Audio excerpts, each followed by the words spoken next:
Is it working now?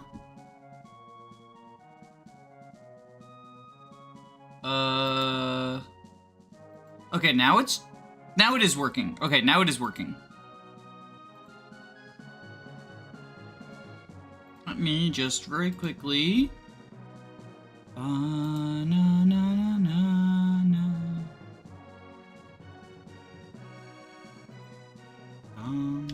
Ba-da-da-da.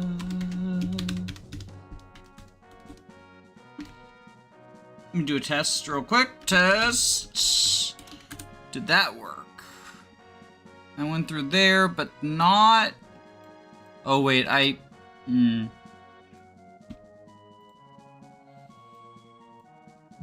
Test. We all must test. Oh, your test went through. Okay. It's a little, like, off-center. Well, I guess it's just gonna have to be that way.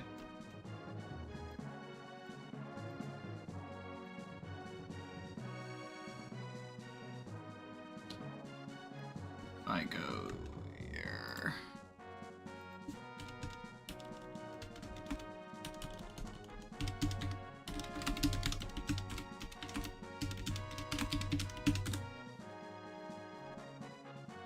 Okay, that seems to have worked. Yeah, okay. Alright. Fire Emblem 4 time. We are in Chapter 4 of FE4. Oh, hey, Valentine, nope, get away from there. The SNES doesn't like it when you unplug my headphones. Baby, I love you, but you need to not be right there right now. Would you like to chill in your tree?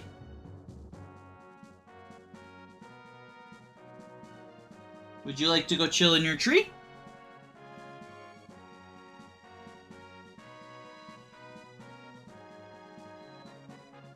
I don't know what she's doing. Alright, we can try, and if she unplugs things, I can kick her out of the office. I think she just wants to hang out under my chair, I guess.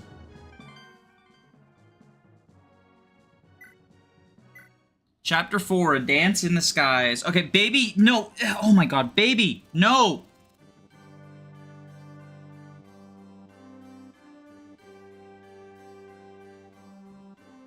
How is it always, as soon as I start streaming something where...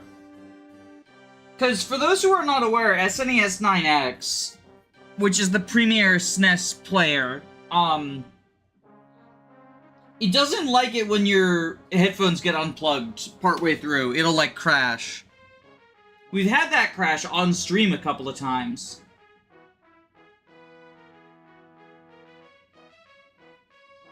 Hey! Okay, hold on. I gotta kick her out of the office. At least we won't see Warrior's rear end. Are you sure about that?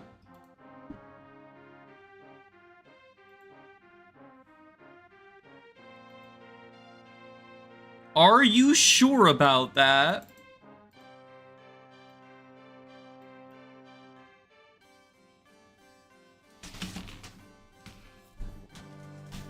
Baby, come here. Out.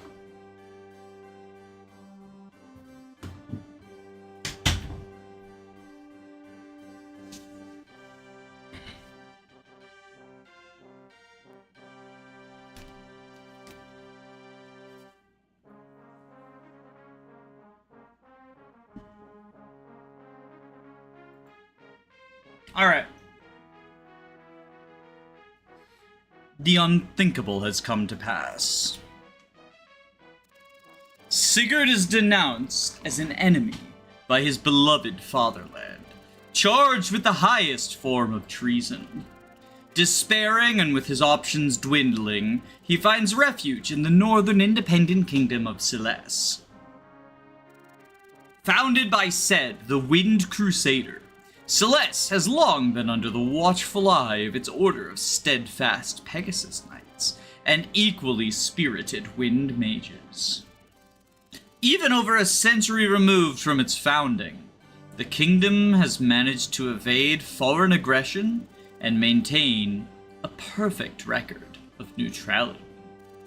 However, Following the death of a king a few years ago, the matter of succession has been a source of discord amongst the royal family. And so, even such a peaceful land is suddenly visited by omens of war. The late king's union with King Lana saw the birth of only one heir, a prince named Lewyn. Erupting with ambition, able to fill the seas under the king's younger brother, Prince Decare, adamantly protested Lewyn's right to the throne, before hiding away in Castle Zaxxon to plot his next move. It should be his. Like, I don't know. It's not to get all negative Nancy, but if you're selling yourself on the definitive translation, like simple typos and introducing new bugs that were not present in the old translation, feel like pretty big fucking issues.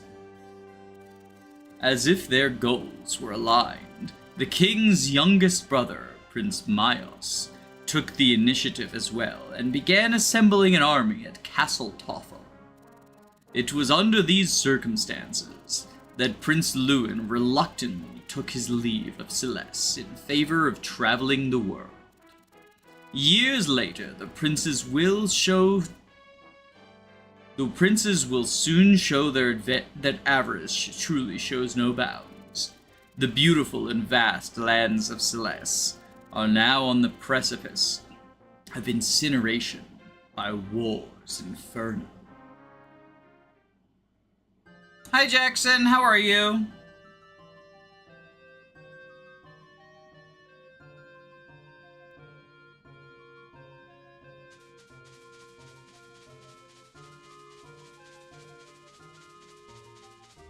Bum ba da da bum ba da da ba ba da da da da da. Sire, Queen Lana is here to see you. Queen Lana? Good evening, Lord Sigurd. Are you comfortably settled in Sarian yet? Is there anything that you need? As much as I appreciate the offer, we're fine. I can't thank you enough for your hospitality, Your Highness. I know Sarian is perhaps too small to house all of you adequately, and I'm sorry, but please bear with me for a while longer. I'm doing all I can to hasten your liberty. I've sent a letter to Valhalla to advocate for your innocence. As of yet, however, I've still heard nothing at all from King Asmundr. This has to be Reptor's doing. First he betrays my father, and now he's stopping all of your letters. He must be. Calm yourself, Lord Sigurd. I know well the pain you're feeling, but you cannot let your grudges rule you. Your anger will not save your father. Hatred will only destroy you from within. I swear to you, I can and I will find a way to set this to rights. But you must be patient. You're right. I'm sorry, Your Highness. I really appreciate all you've done for me. It's all right, Lord Sigurd. Oh, before I forget, there actually has been some good news from Granvale of late. Good news, you say? A previously unknown daughter of Prince Kurth has been discovered. All of Granvale is rejoicing at the news. Huh. Is that even possible? It took King Asmundr only a glance to recognize her true heritage. She bears the brand of Naga, the proof of a true heir of Valhalla. There is no doubt, she's Kurth's child. I see. Thank goodness. At the very least, this means the royal lineage won't go extinct. That's not all. The princess and Duke Arvis are in a relationship. King Asmundr has given his blessing, and a magnificent wedding will soon be held. Arvis, really? All who've seen the happy couple eagerly attest that this beautiful princess and Duke Arvis are perfectly matched together. To say nothing of how happy the couple is said to be. Young love is wonderful, isn't it? Oh, Lord Sigurd, I'm so sorry. I forgot. Your wife is still... Deirdre. My wife is gone. Yes. I miss my wife, Tails. I miss my wife. It's been over a year since she vanished. She just missed an entire year of watching Selith grow up. I'm so sorry, Lord Sigurd. But cheer up. I know you'll reunite someday. You're right. I feel it too. I can't give in to sorrow just yet. I can't give up on finding her. Pardon me, milady, but the hour is late. We should go on our way soon. Of course. I'll be with you in a moment. Lord Sigurd, one last thing. Beware of Duke Myos of Tuffa. I regret to say that my brother-in-law has long hungered to claim Sarian for himself. It's only a matter of time till he goes as far as to attack you. I wish I could provide you with reinforcements, but I know. The capital is under the very same threat from Duke Decair of Zaxxon. You cannot afford to weaken your own guard. Decair will pounce upon you given even a hint of weakness. Don't worry about it, Your Highness. There's nothing the Toph army can throw at us that we can't handle. Of course. I should be more confident in such veteran heroes as yourself. Oh, I've been talking for so long I lost track of the time. Take care, Lord Sigurd. You too, Your Highness. Thank you. Mother, aren't you forgetting someone? You've just chatted for hours and hours with Sigurd and you can't even acknowledge your own son? My son? The one who abandoned me 2 years ago, going God knows where? How do I talk to someone who's clearly not here? This is how it's gonna be, is it? You're still mad at me then? Of course I am! Do you have any idea how hard it was without you, and how worried I've been after you? That my own son could be so cold-hearted. I thought I knew you better than this. Look, I know you're upset, but I have my reasons for all this. But come on, I'm home safely! Surely that counts for something, and you can forgive me. I swear I'll make up for it and be the very picture of a good son. Hey, how about I give you a shoulder massage to start?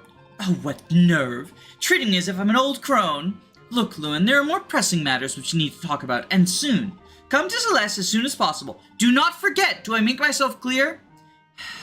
I thought she'd never stop. Don't be fooled by your mother's outward behavior, my lord. She's actually very happy now you've returned. Indeed, she hasn't been anything as cheerful as since before you left. Thanks, Anad. Knowing you're at her side is a big relief. Look after her, okay? Yes, sir. Rest assured I will protect the queen with my life. On my honor as a captain of the Silesian Pegasus Knights. Thanks. And one more thing. Are you going to leave Erin here with Sigurd? I am. My lord, I'd like to keep my sister at your side. Anad! Oh, eavesdropping, were you, Aranis? You were about to tell him too much, so... My apologies, Aranis. There are some things he shouldn't know just yet, of course. Aranis, I'll be leaving with King Lahana and returning to Celeste Castle shortly. You stay here and keep an eye on Prince Lewyn. Best of luck. Thank you, Anahad. Just got up, wasn't expecting a stream this early. Yeah, I just kind of wanted to do some more FE4, so I figured I would play it. Don't tell my boss I'm watching the Fire Emblem 4 remake at working hours. Okay, I will. I had an email drafted, but I'll delete it, because you asked. Project Nordion, I was just talking about yeeting into Judge Girl earlier, and luckily this retranslation was freshly back when I got started. Yeah, I had given my thoughts in a couple of earlier streams. I'm really down on this retranslation, if I'm being perfectly honest. I think that, so, like, some of it is just my personal preference. I prefer localization to direct translation. Like, they seem to have a real penchant for just doing the one-to-one stuff, and it leads to some weird awkwardness around, like, class names and specific names and weapon names, like the Ironbane sword and stuff, as opposed to the localization, where you would, you know, the Ironbane sword being what is called an armor slayer in every other English Fire Emblem. It feels like it would be the natural, that's what the old translation called it for a reason, right? Whereas this feels more like just, you know, I know obviously it wasn't machine translated, it was like really hard-working people who do speak Japanese and English, right?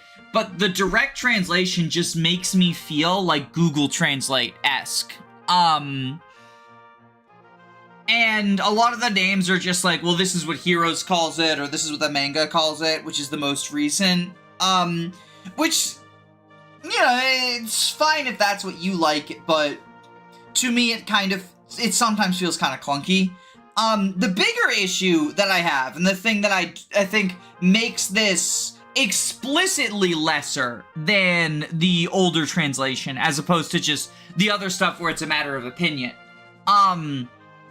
is it pitches itself as, in addition to changing the translation, being a bug fixer. And the big bug that it fixed is the jealousy system. Because jealousy is a bug. It's not a feature, it's a bug. As much as some people like jealousy. And I do think that if you're you know, obviously removing the jealousy was controversial, but I think if you're removing a bug, like, that is genuinely something to sell on, right? I think I personally appreciate the removal of the jealousy bug. Although I know some people like really like taking advantage of it, and that's fine, that's valid. You know, everyone plays these games the different way. This game added in a bunch of bugs that were not present in the previous translation. And I think that is, I think that makes it lesser. I've encountered 3, one of which I would even describe as a major bug. 2 of them are dialogue issues. One was, the hole in recruitment. That's the other thing, is like, the dialogue issues I don't consider to be a major, but I think if you're selling yourself as a retranslation, the story and dialogue is a very crucial part of that. You know, some people might be playing Fire Emblem 4 for the first time and choose this because it's the most modern translation and it sells itself as the most accurate, most modern translation. And then to have situations where the dialogue is explicitly bugged, you know, we did just find a typo there, and I made a big deal of that. That was more just me being sour-based than anything. But so the hole in recruitment is bugged.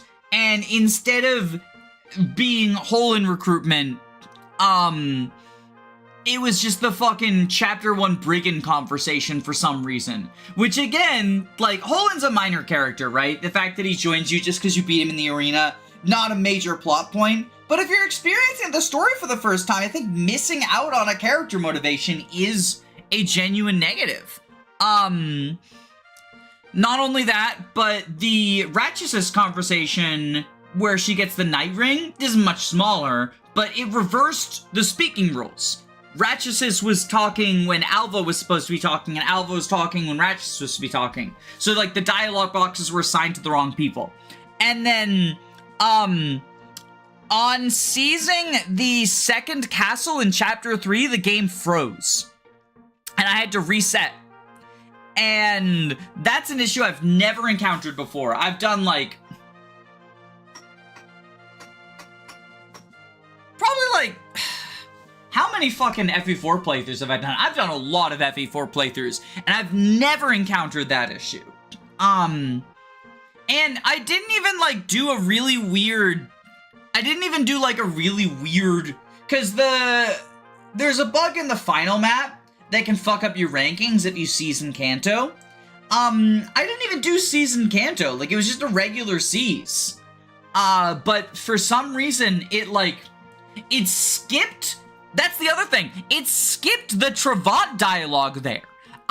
Which is, I would consider a major fucking part of the story, because that's the motivation of one of the major antagonists of Gen 2. But it skipped the Travant dialogue, and then just had him flying and frozen for a while. I used speed up. 15 minutes or so of speed up. Like, not me waiting in speed up, but me holding it down and going at super speed. The equivalent of, like, what would be sitting there for 15 minutes, and I just didn't advance. I had to make a save state, restart, load the save state, like, close my Nintendo PC and reopen it, in order to get through this. And it's like, that's a major issue. Like, that's a major issue. This translation still calls it Leonster. Is that not accurate? Oh, right, that's not accurate. Thracia taught us that, didn't it?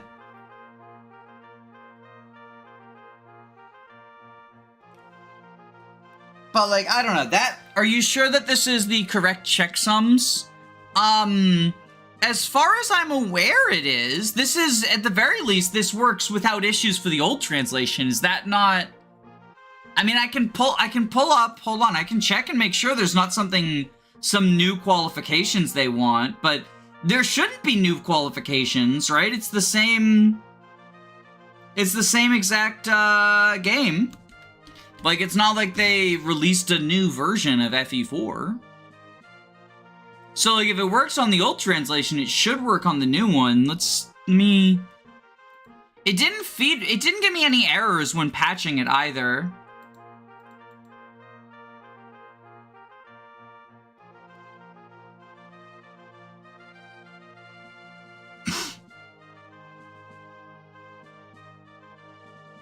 It's Leinster in the Japanese version, but was mistranslated to Leonster.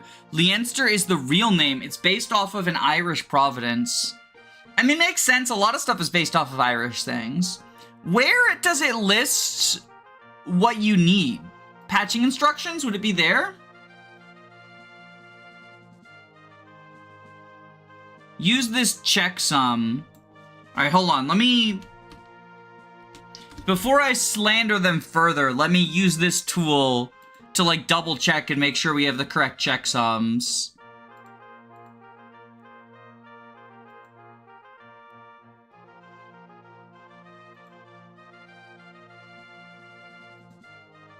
I hope you enjoy Claude and Sigurd here.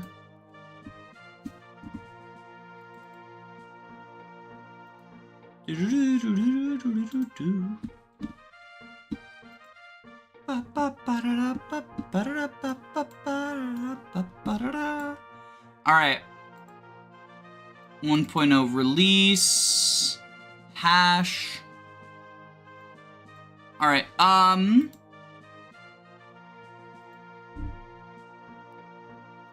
so then if I look FE4.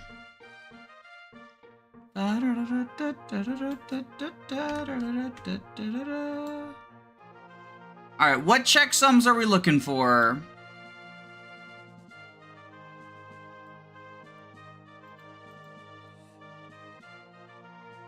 It should have the MD5, the CRC, and the SHA1, and their long strings of numbers.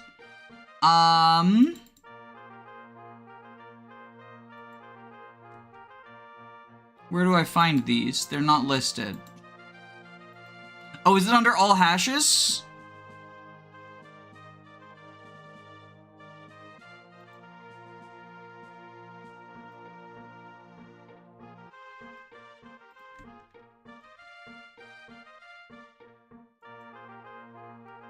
Oh, whoops, I put the wrong thing in there. Okay, that's why they're not.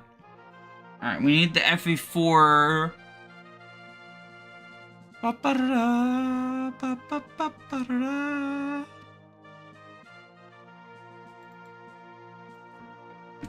I put the after we patched it in thing. Okay.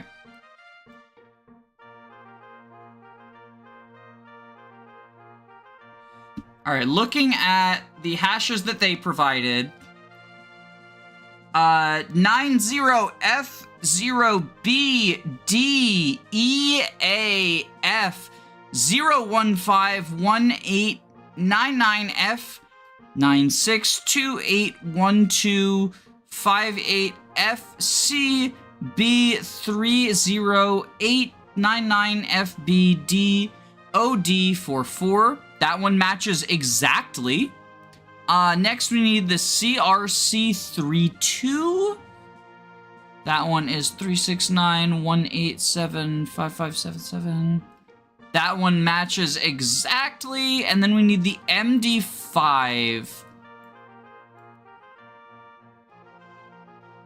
D044F97 BE5FC00BD5E02C935 F7E88058, and that is D044F97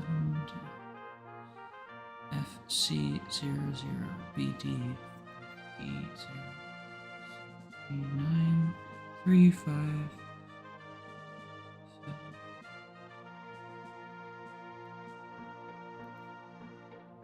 They seem to match up. They seem to match up with what I've got here.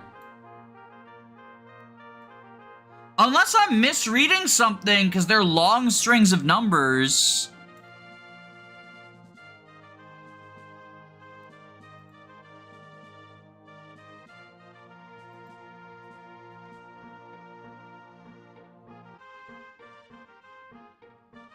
Whenever I end up with strange issues, I always mull over the checksums. I remember trying to patch Mario Kart 64.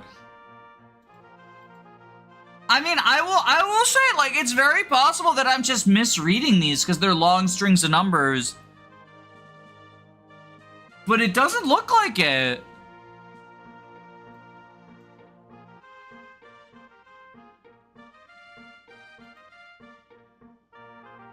Like, unless it's off by, like, a couple of digits, or not even a couple, like 8 digit, and I'm just misreading it.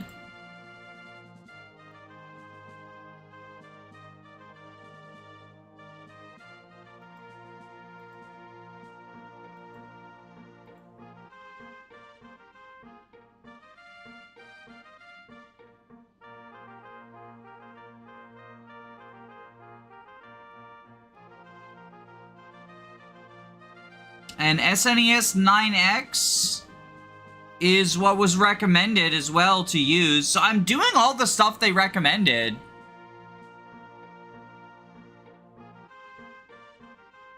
Like, I'm not doing anything odd or off the wall. I'm following the recommended instructions. Tech issues? No, not tech issues. Like, I think it's just bugs with the translation. Bugs that were introduced by the translation. Like, unless there's something that... Because Vera suggested that I did something wrong with, like, the checksums. So I was making sure before I, like, slandered... Because I don't want to slander, you know, right? But it really does not seem that way.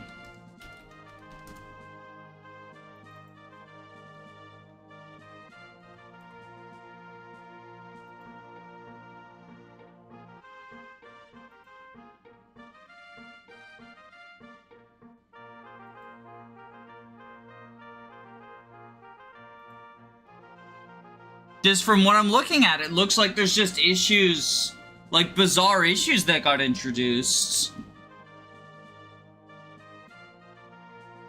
Again, I don't want to like, I don't know. I don't want to like.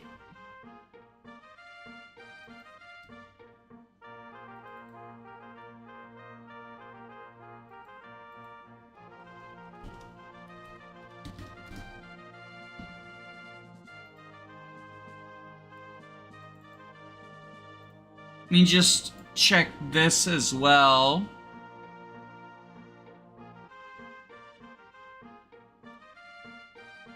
Definitely a weird ask, but I've made the mistake of grabbing the wrong scene. Let me pull up, because I still got the program open. Let me check.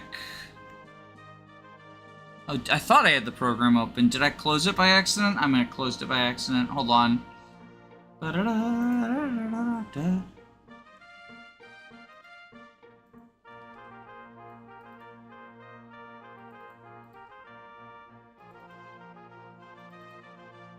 Grab the hash thing.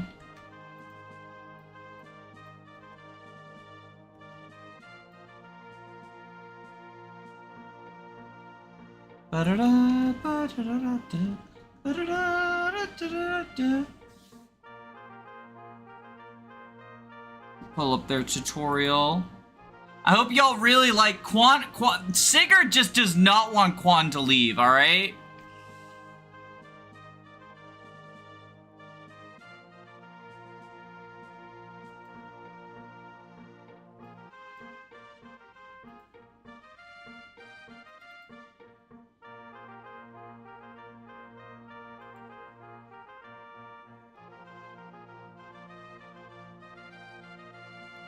It's okay, Sigurd, I understand. I also don't want Quan to leave.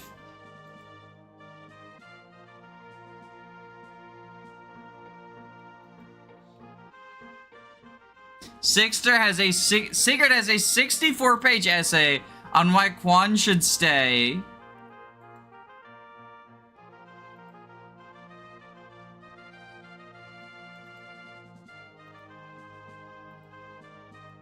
Yeah, none of this seems to be...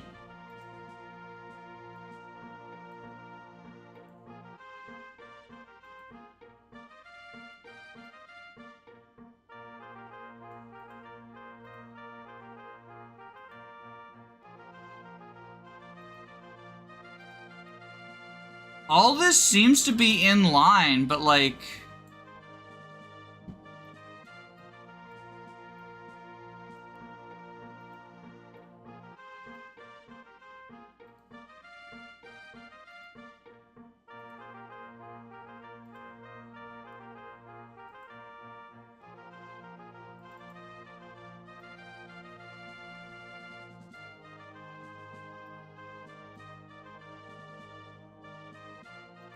I really just think Sensei no Keifu. Alright, well this, okay, so I have a different copy right here. This one has a different set of hashes.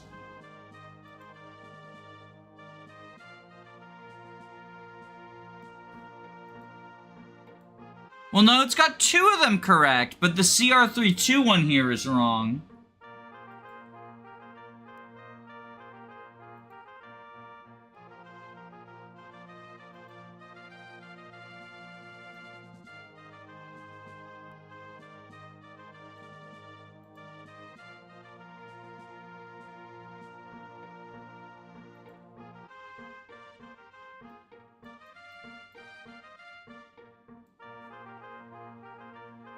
We can't stay here much longer.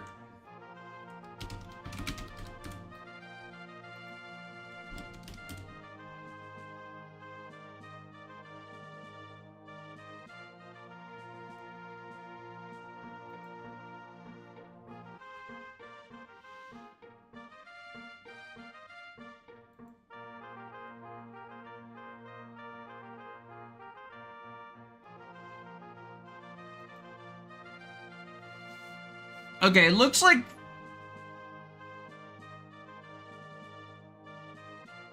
So I did like a quick Google search. I found another one that has 1 hash off, and it seems like it's a headered ROM instead of a headerless one.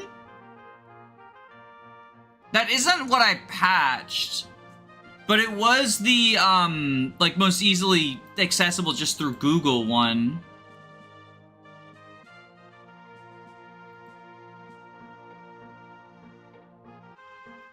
But they say they want a headerless one, so yeah, the one that I used should be right. I don't fucking know. I don't fucking know. I want to get back to playing the actual game, though. I'm sorry. Like... Oh, sorry. That right there was my bad. I want to actually get back to playing the game, though. Because, as you say, we can't stay here much longer. Sigurd, we'll now be taking our leave. It's high time we return to Leonster. Rest assured we'll be back, this time leading a full military might of Leonster to your aid. May that day come soon, my friend. I'm going with Quan, Sigurd. Don't worry, though. We'll be back before you know it. Take care of yourself. By your leave, sir. I'll be departing with my lord. Thank you for all you've done for us.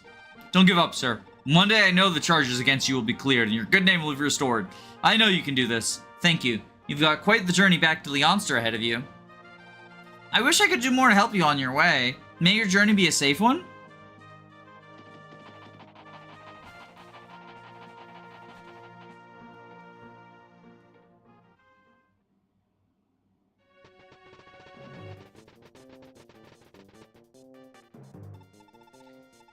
De Thobra. Is the army ready to deploy yet? Yes, sir. Bishop Canbray's Windmage unit has infiltrated the forest near Syrian. They await your command, sir. Very well. Relay my orders to Canberry. Move in on Syrian. Dibafra, I trust your Pegasus Corps are already briefed on your mission? Yes, sir. Our task is clear. My squadron is to raid the enemy from above, disrupting their tactics. Good. Now get to work. Granville will owe us a handsome reward for bringing them the heads of their infamous traitors. Which chapter is this? This is chapter 4.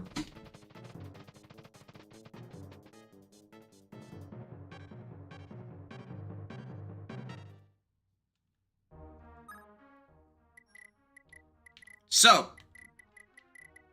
we have a couple of things we need to do. First off, let's buy the Brave Lance.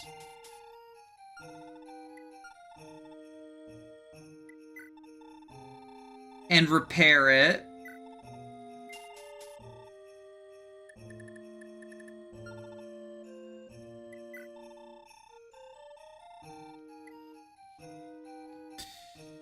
Bum bum. Where's Lachesis?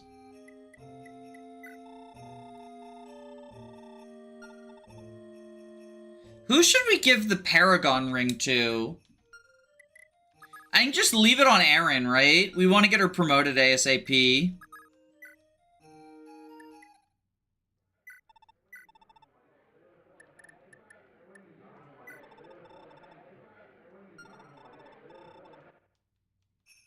Send her through the arena.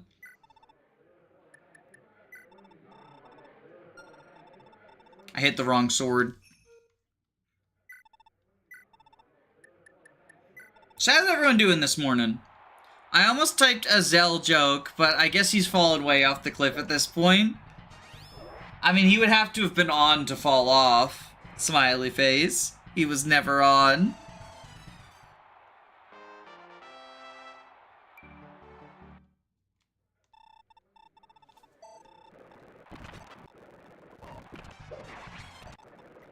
We'll just speed through the arena.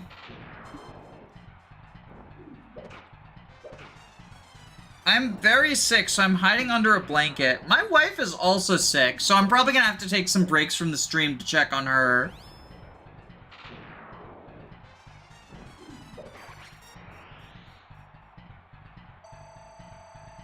I hope you feel better, though, Mephi. Demon time. What's demon time?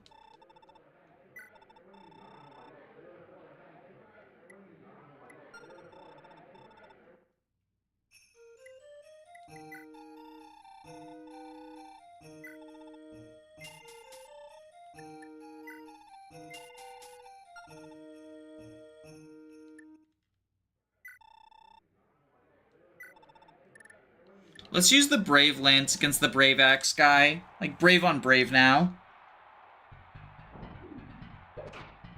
Nobody playing Fire Emblem on YouTube has a wife.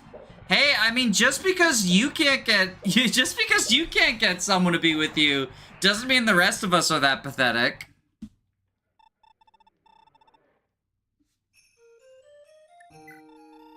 Unfortunately, the Brave on Brave tactics did not work.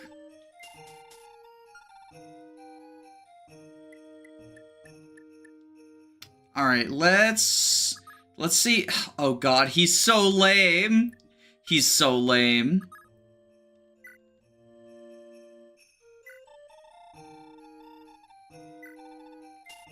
We can at least heal this up. Or not heal, repair, whatever you call it.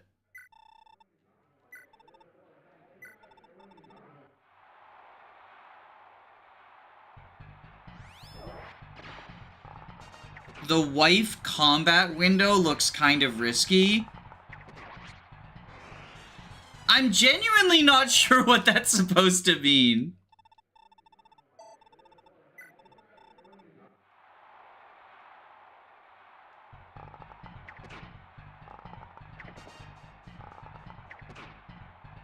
Midir, can you get a crit? Apparently not. Apparently he's just a lame-o like that.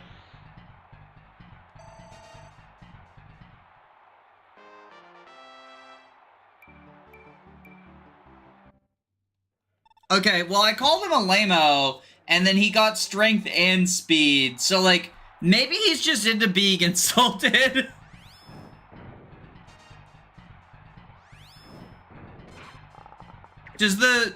Oh, does he have adept? No, what happened there? How did he... Oh, he must have adept. Damn, Midir, you suck ass.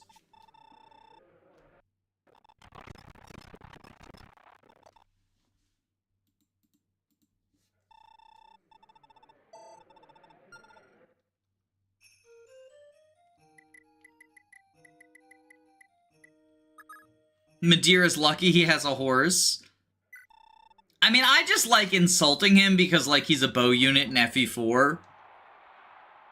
But, like, he is, as you say, like, he's a horse unit in FE4 as well.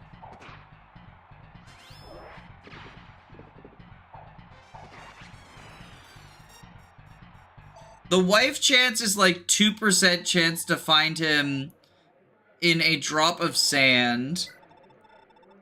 Are we really doing, like, gamers can't get wives discourse? Like it's fucking 2001 or something? Not even that. Like it was the fucking 90s. I feel like that's tied up in like the weird like nerd culture is all men shit that people got going on. I have many wives ever since awakening.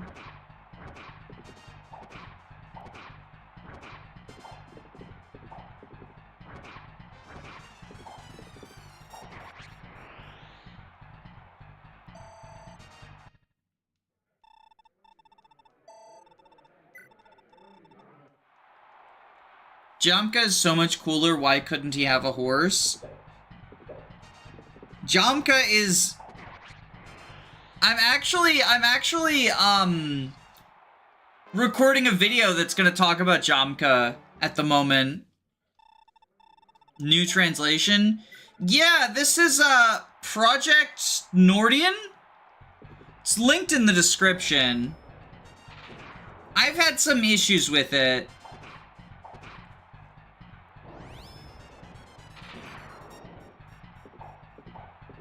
Gay Awakening mod? There is actually. I did a video on that.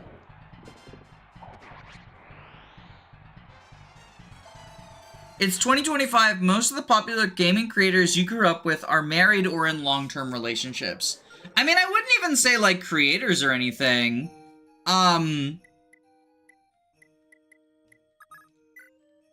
Like I think the idea of like gaming in general being like the virgin male nerd hobby is just a really old-fashioned one that comes from the idea of like trying to just exclude women from gamer spaces. God, Brigid is being such a loser. The creators I grew up with are divorced. Well, that's because... that's because, for some reason, a large amount of, fucking, like... You get the Minecraft creator problem. To put it in a way that's more YouTuber-friendly, if you get what I mean. You get the Dr. Disrespect archetype. Where they have a penchant for, a specific type of partner who maybe grown men should not be interested in. Let's put it that way. Let's put it that way.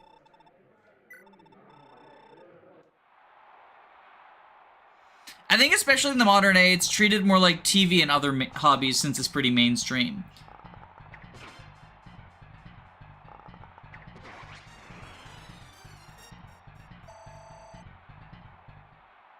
I mean, and then that's also, like, you know, discounting queer creators as well, like, queer relationships and stuff as well. Even if you want to, like, lock people into the so-called traditional roles or whatever. The Minecraft YouTuber problem. Yeah. JF Garepi. I have not had the displeasure of hearing of that person. Who is they? Or actually, never mind, don't answer that. I don't want to know.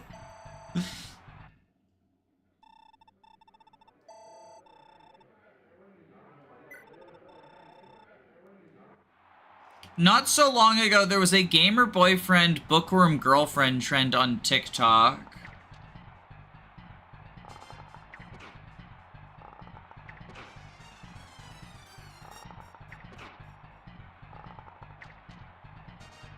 Look at us dodge tanking.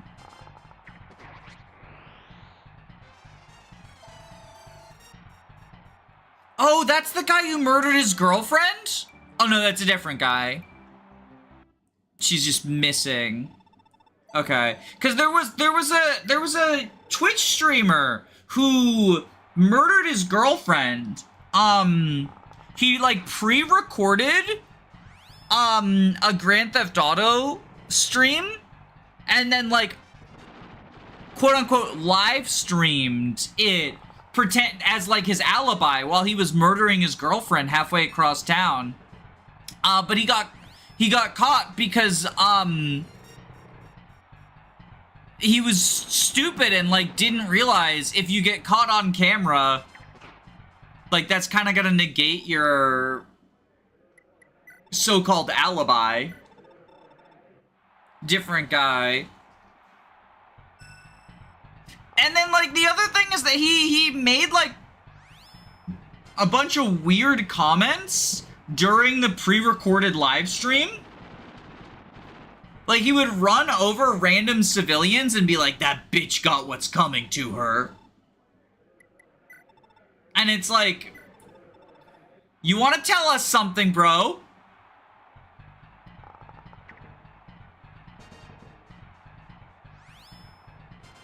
This stream is pre-recorded so that Danny can take care of her sick wife. You can't fool me.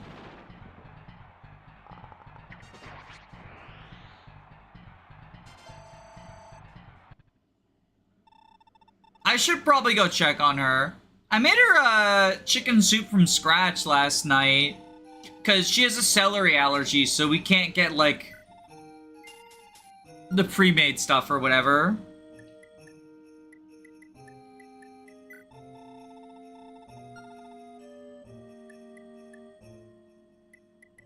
You're so sweet, I'm gonna die.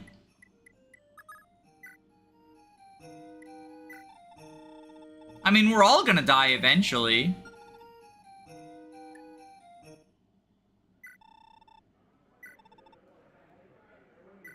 It's no longer June, so I like men now.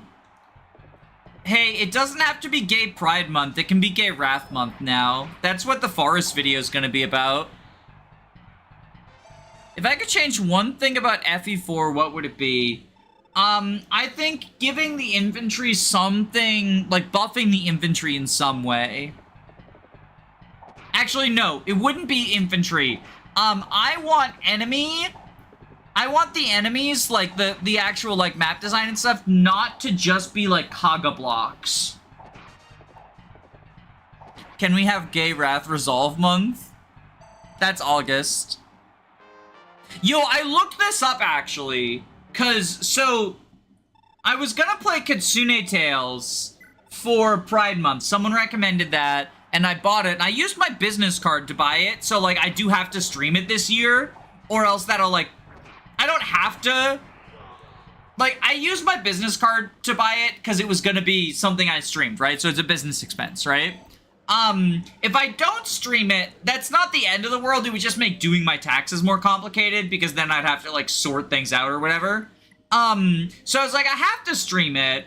I don't have to, but like, in order for it to actually qualify as a business expense, I have to stream it, right? Otherwise, things that complicate have to be like, no, this isn't actually, and it becomes like a whole ordeal. But I ended up not streaming it in Pride Month because, like, stuff came up, right? I ended up just not having time. Wow, Tailtu is awful. You see that? You see how fucking bad she is? So anyway, I was like, well, so it's about being a lesbian fox girl, right? So, like, what... Let me Google and see, like, is there an International Furry Day, which would be the other excuse to play it. So I Googled that. It turns out August 20th is International Furry Day. I didn't know that. Maybe people who are furries know that, but I didn't know that, because I'm not a furry. Which I say that, like, to be clear, because I know there's a lot of, like, weird stigma around the furry community. I don't think there's anything wrong with being a furry. For some reason, they've become just the internet's punching bags in terms of, like, hobbies.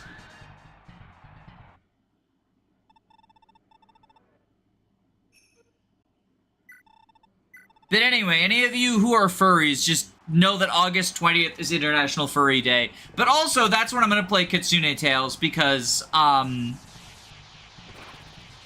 that feels like a decent enough excuse. Oh, wow, she doesn't even kill with a crit. What a fucking loser. What a fucking loser.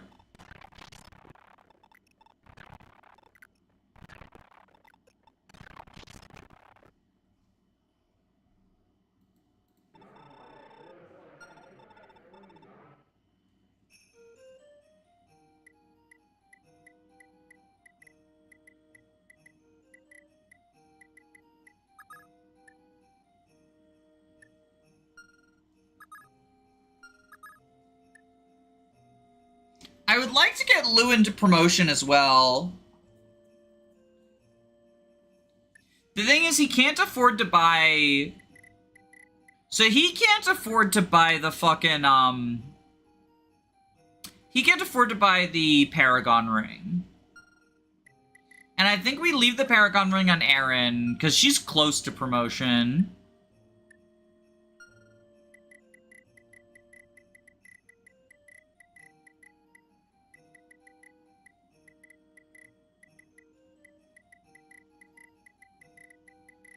Alright, let's start... Oh wait, do you have a weapon?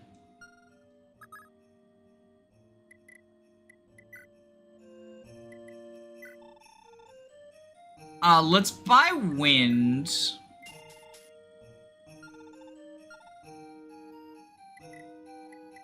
And let's see if we can... how much we can go through the arena with wind, just to get money.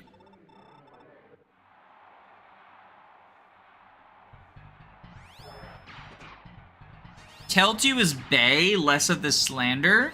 That's a child. That's a child. That is a child you are talking about. Be careful before you become a Minecrafter YouTube.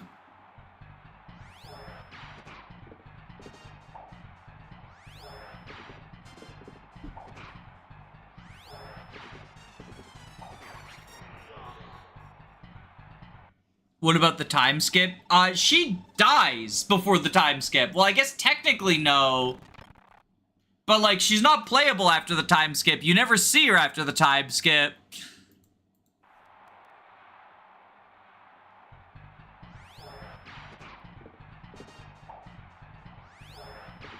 Oh no, this is just this is the fated death, right? Yeah, we just died here. We burn our ends. We gotta burn our ends. Y'all, seriously, stop being fucking creepy about a child. Like, you're not beating the allegations. Y'all need to stop. This is not funny.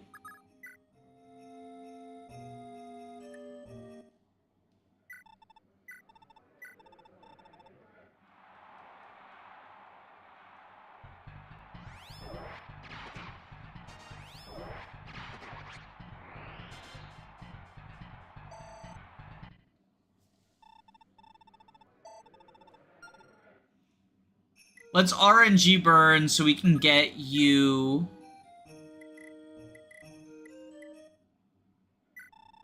Why do the games make minors eligible for marriage? Kaga creepy stuff. She lives a terrible life of abuse after the time skip that we never see because it all happens off camera, and she kills herself before the events of Generation 2.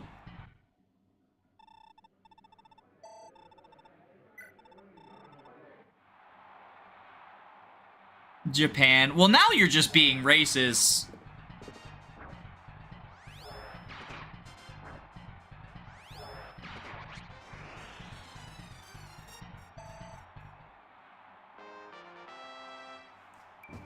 Back then, most people died by 25. I'm sorry, I didn't realize we were not living in current year 2025. Like... Why are we making excuses for ogling children based on the lifespan in medieval Europe?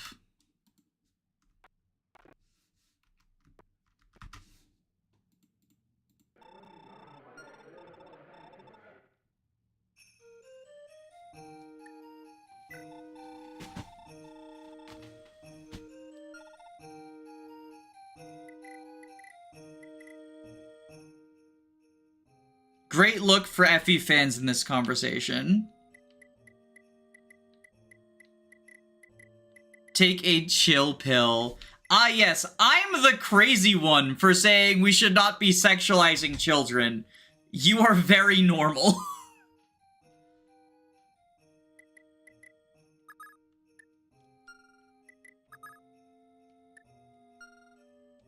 Alright, let's revive Ayra.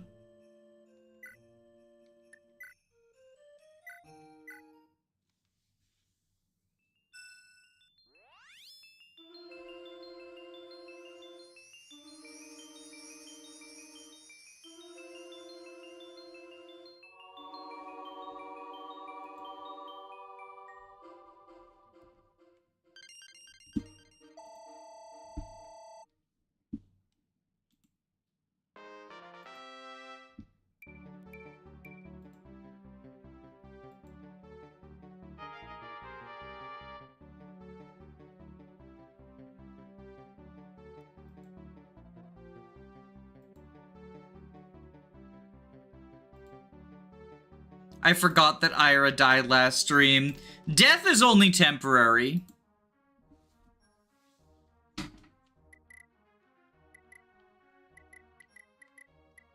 Yum yum EXP for Claude. Somehow I think he's hitting...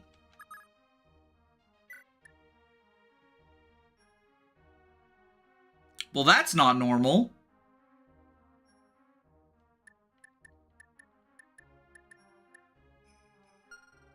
I mean, it's just a aesthetic... It seems to be at least just an aesthetic issue. Looks fine to me. That staff looks a bit broken. Just a tiny bit.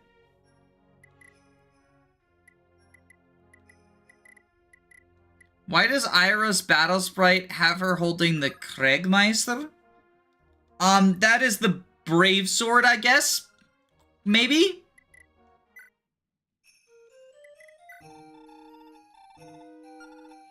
It's broken. Smiley face. Alright, let's fight with the prayer sword.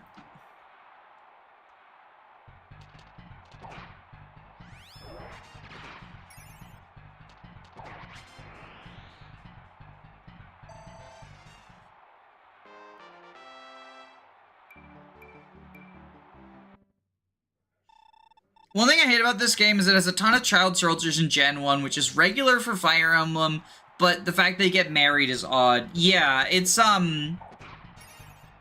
you run into a similar thing in Fates, where the mechanics of the fact that that game wants everyone... And Awakening, where, like, the mechanics of the fact that those games want everyone to pair up means that, like, you've just got the gross children having children stuff. Awakening at least, like, somewhat dodges the allegations, and I do only mean somewhat, by being like, well, because of time travel, you know, Lissa probably didn't have Owain while she was, like, 16 or whatever. Well, that's as far as Ayra goes.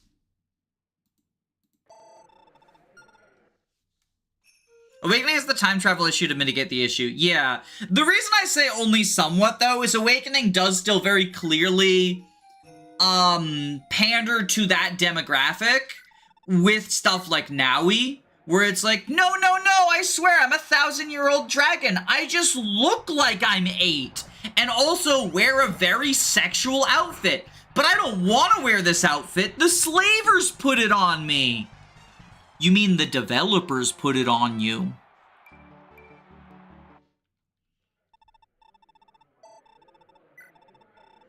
The Fates just has problematic pairings, the video game. Are you using save states for arena grinding? Taint? I'm using the rewind feature. It's just Mila's turn wheel. I'm using Sigurd's turn wheel. This is the remake, after all.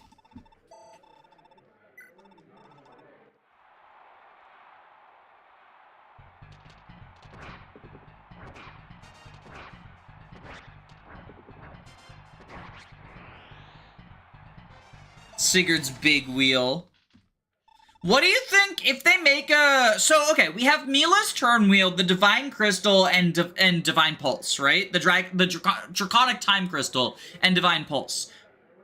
If they remake FE4, since that seems to be the one that everyone has decided is getting remade, what do you think they would name the rewind feature? Naga's Turnwheel? Naga's Turnwheel feels like too basic, right? It's just the exact same thing as Mila's Turnwheel, but with a different god. And they've come up with a completely new name so far every time. Naga's Blessing. The other thing is, like, they probably don't need a rewind. If they're letting you save every turn anyway, you don't need a rewind. So, like, maybe they wouldn't include a rewind. The Crusader Wheel, that would be a cool one. If they just let you save every turn, though, I don't think they need a turn wheel. Because you literally can rewind to the previous turn just by loading your save, right?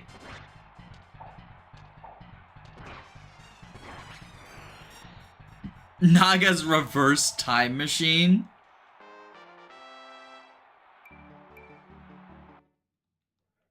The Premonition. Which FE5 character would you like in an FE4 remake? I mean, Fergus would be cool.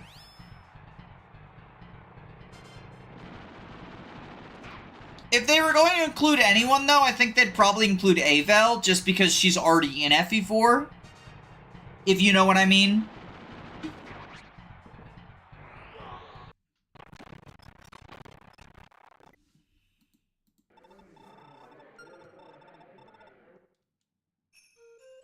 Sias. Oh, like as an enemy, maybe. Is Shanam in this game? Yes, actually, he is. Not as a playable character, but he appears as an NPC. And we're gonna get to see him, because he's in a secret event that's tied to substitutes. And one of the substitutes he's tied to is Jean, who we have. Which is pretty cool.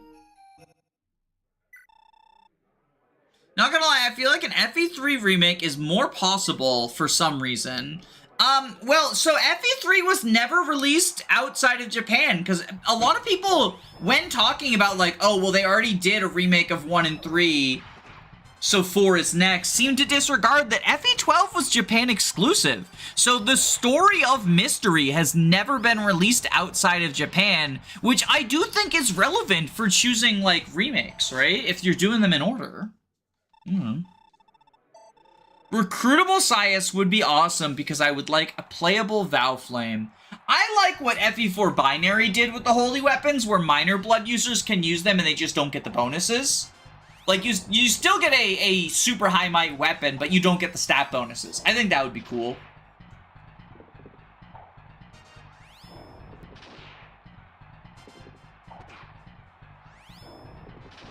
And that would let Azel and Azel's kid use Valflame.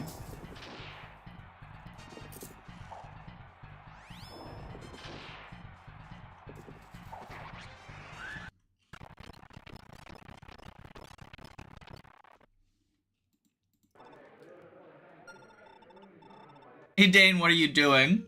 She's not a fighter, she's a healer.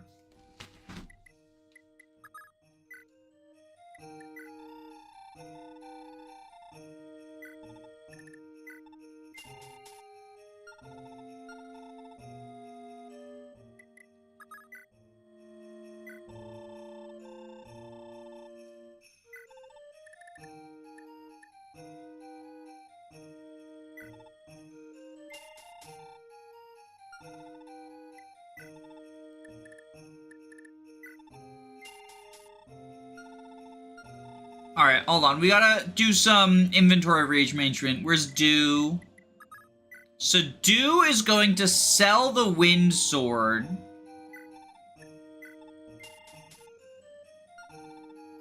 And buy the Levin Sword.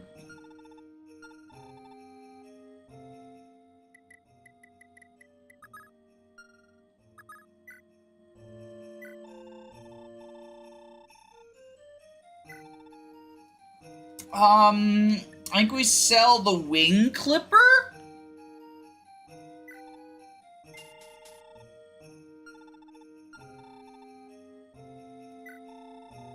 And buy the wind sword.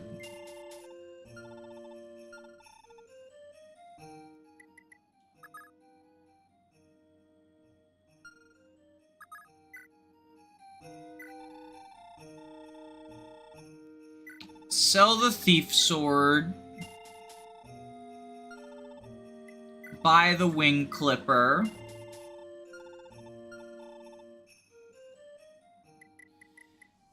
And then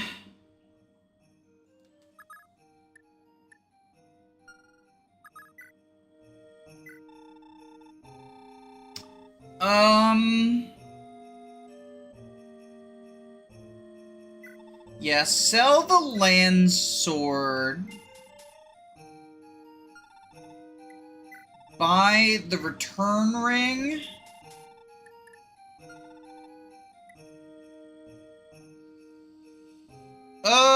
Can I fit the thief sword? My inventory's full, okay. Oh, right! Hold on.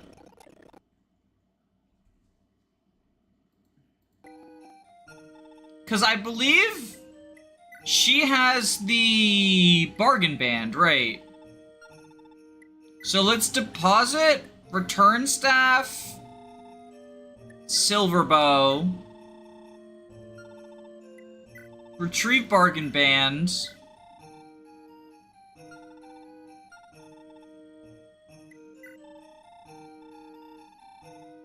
so we can buy the return ring at half cost.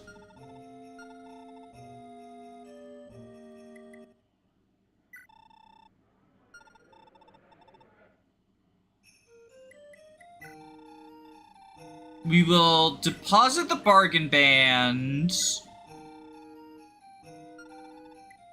retrieve the return staff,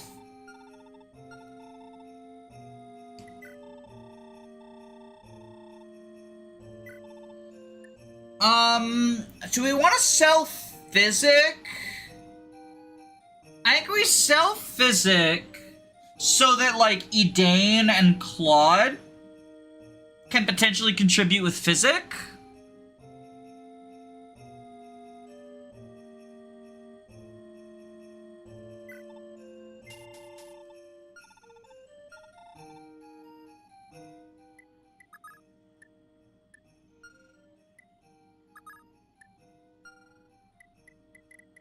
I think Edain goes to town, gets Physic,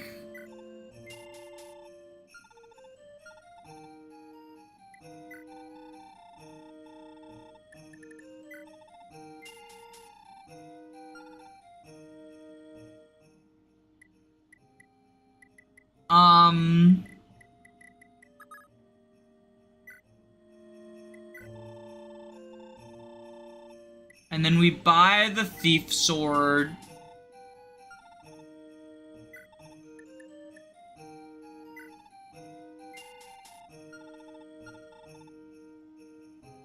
Oh wait, I once again forgot about the fucking... the bargain.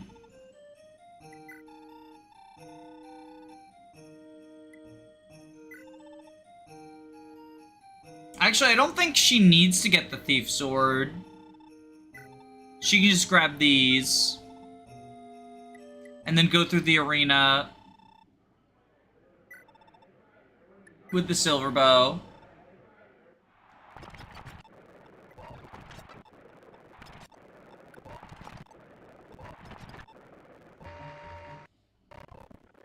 Okay, maybe she does need it.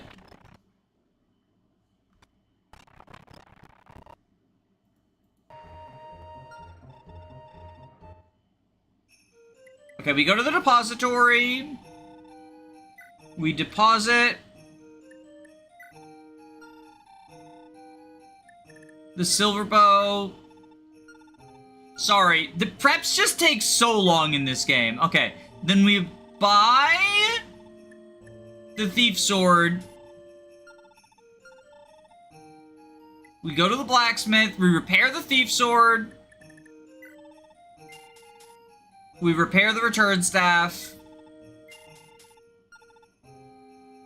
We go to the depository, we deposit the bargain bracelet, we grab the silver bow.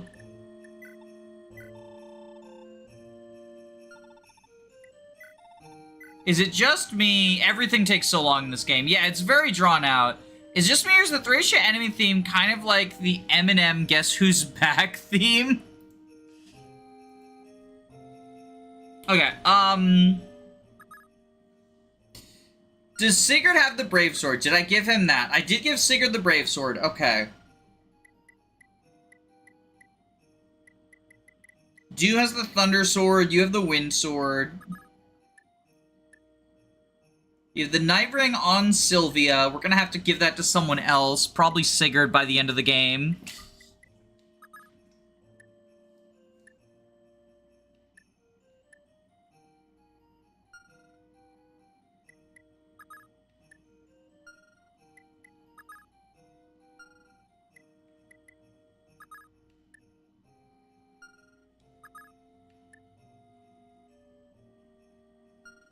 Alright, what talks are available right now? Oh, right, we can get the Brave Bow, right? Yeah, okay. So, Edain... Oh, no, you talk to Midir, right? So, if Midir goes here... Then we can get him the Brave Bow.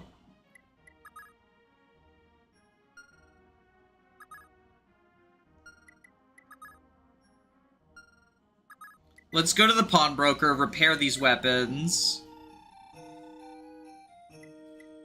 Or not pawnbroker, the blacksmith. Which FE has the best story? I would say Thracia. And I don't think it's particularly close.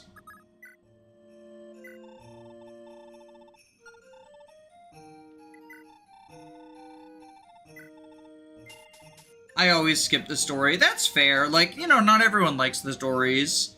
But I think Thracia has the best story. It's, and it's not particularly close. And then, FE7 has a good story when it comes to, like, character writing. Three Houses has good character writing.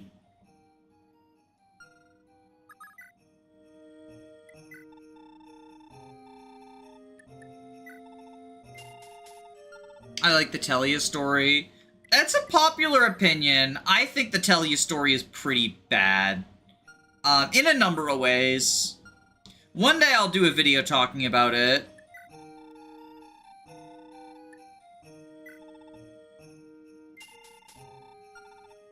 T-Rank Saga has more story than gameplay. It is a very long and drawn-out story. Not a great one, though. IMO.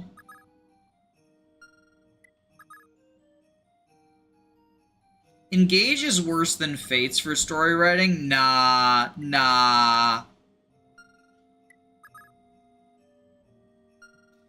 The Engage story has such a, like, ridiculous... The discourse around the Engage story is, like, so ridiculous.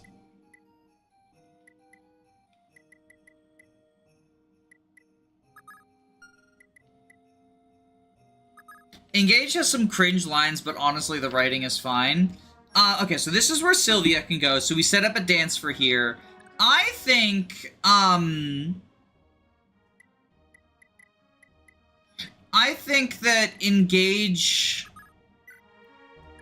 The story was, for a while, like, for the first 2/3, like, serviceable bland. Nothing spectacular, but just sort of, like, it gives you a reason. In the same way that, you know... Oh no, Peach has been kidnapped! Like, gives you a reason, right? And then it got pretty bad in the last portion when everyone had to get a redemption arc, and there was all the super, like, you're the Fire Emblem moments. But people talk about it as if, like, it actively detracts from the gameplay, and I'm just, like, sitting here like, all these other Fire Emblem stories also have that same level of, like, pretty awful...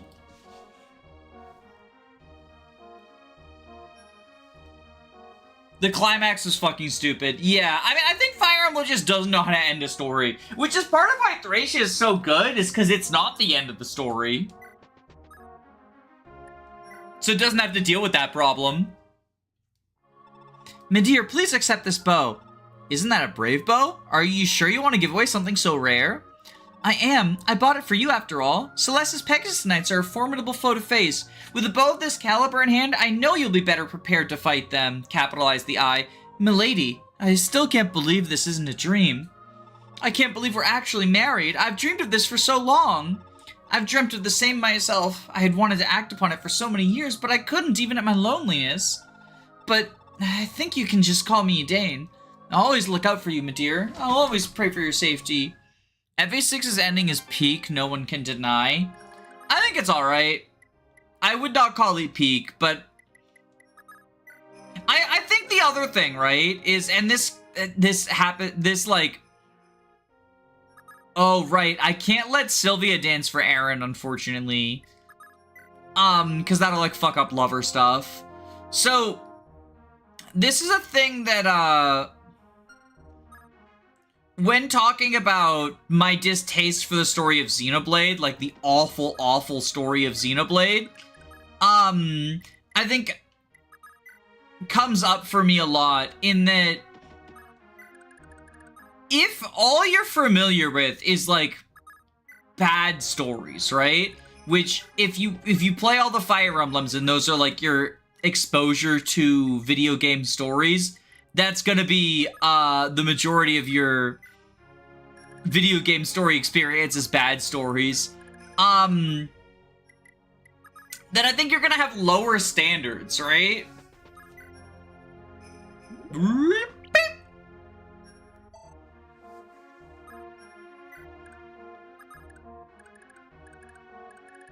Oh, did I? I didn't sell the javelin to someone else. I should have sold the javelin to, like, Erin. Well, actually, Erin has Quan's Jav, right? Yeah.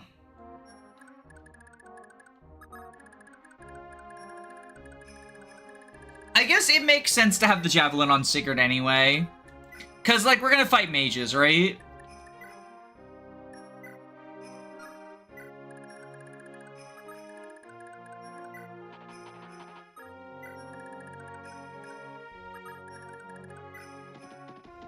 I think growing up with the Super Mario games taught me that I don't need a good story to enjoy a video game. Although there are video games with, like, Celeste where it's a part of the story I enjoy.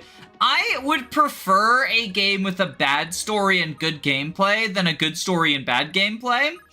But I also don't think that that is, like, an excuse for, games not trying with their gameplay.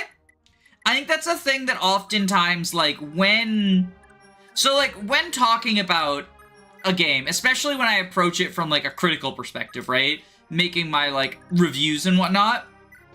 I think there's sort of the dismissal that, like, the story can matter at all. And I reject that idea just because I do think story is an important part of the art form, right? I think a video game with a good story is going to be elevated above a bad story, right? But I also think the story is the easiest part of a game to ignore.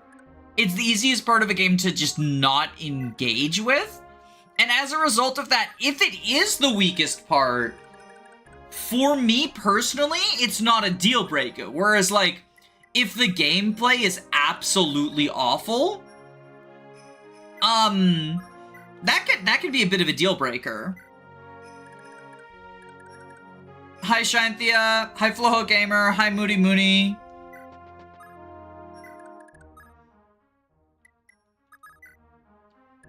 But, like, I also think if a video game has a really good story, like, one of the reasons Ghost of Tsushima is one of my favorite games is just how good the story is.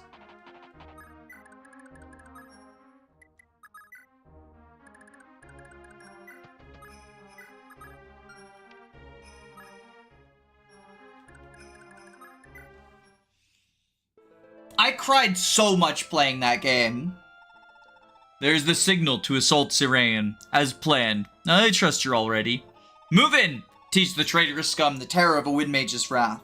I also think part of the reason why FE4 is often held up in such high regard is its story is quite good. Like, even if its gameplay is pretty at times, with the whole, like, Kaga block thing, it's got a really, really good story in the first half, at least. Like, Gen 1's story is really good. I don't think Gen 2's story is particularly good, but I also don't think it needs to be, right?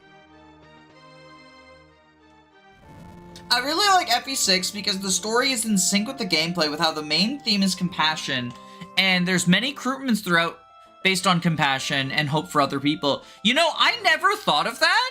Like, I've never made that connection before, but you're absolutely right. Another noise. Like, obviously, the true ending, right, has that whole compassion thing, but, like, stuff like all the Lolina recruitments, Rutger's recruitment is a very big example of that, even if it falls into the, like, Nabarl archetype. I think that's a really good point, how it does, like, and I think that's one of the nice things that video game stories can do, is cohesion between the gameplay and story really elevates both aspects. Tofa's army is attacking. Looks like Myos has finally made his move. Why, this little drama is finally getting interesting, wouldn't you say, Pamela?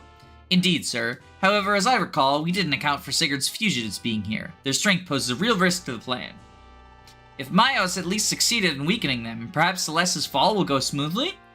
Even if he fails, I have my private deal with Granville in my favor. Their Lord Andre should arrive shortly, with a battalion of reinforcements. My victory is certain, Pamela. I'll be sitting on the Silesian throne by the end of the week. Without a doubt, sir. Pamela for FEH. What about Jim? Where's Jim? We have Pam. Where's Jim? Can we get a Jimothy? Jimothy cool, please? Did I forget to... Did Edain? Edain bought Physic, right? Yeah, okay.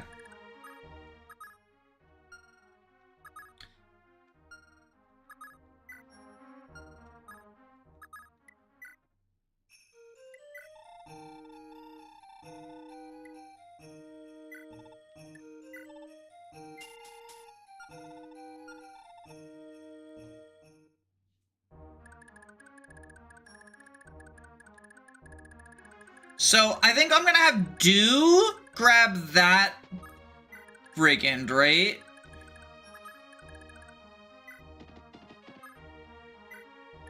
You grab this one.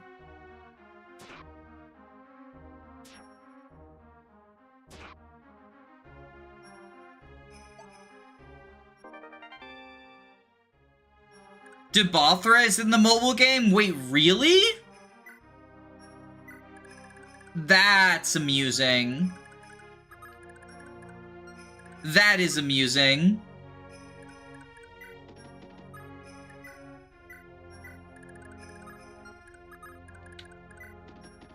Can you tell that FE6 is my favorite yet? I had an inkling. I had a bit of an inkling.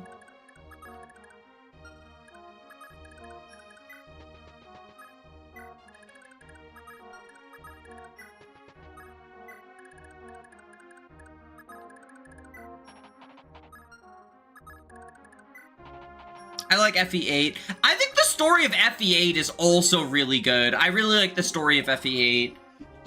It's a lot simpler and more character focused. But hey, like, the same is true of FE7, and I like how they did that in FE7. Like, I wish that the gameplay in FE7 were less shit, cause I really like the story choices. And there's elements of FE9's story that I do like. I previously stated, like, I don't really like FE9's story overall. I think a lot of that is just the poor handling of the primary racism metaphor, right? And how when removed from that, it is ultimately a very basic Fire Emblem story, except for when it's not. And when it's not, it's like much weaker because it has the nonsense. Like Radiant Dawn, I feel like it's hard to untie FE9 and FE10's plots from each other because they lead so naturally into each other, right? And Radiant Dawn just like fumbles so hard. Everyone talks about the Blood Pact, but I actually think the Blood Pact is fine. The thing I don't like is how you set up this like multi-side conflict, and I guess there's two main issues with the multi-side conflict. One is that, similar to Fates, one side is clearly evil and one side is clearly good. Like, they're trying to make it this sort of complex morality thing, but like the two sides are, one side wants to free the slaves and get Legu's rights, and the other side wants to stop that. It's not like a moral complexity. Now, the blood contract and how like all the Dain people will die, I guess kind of throws a wrench in that, but not really. Like, instead it just becomes like a...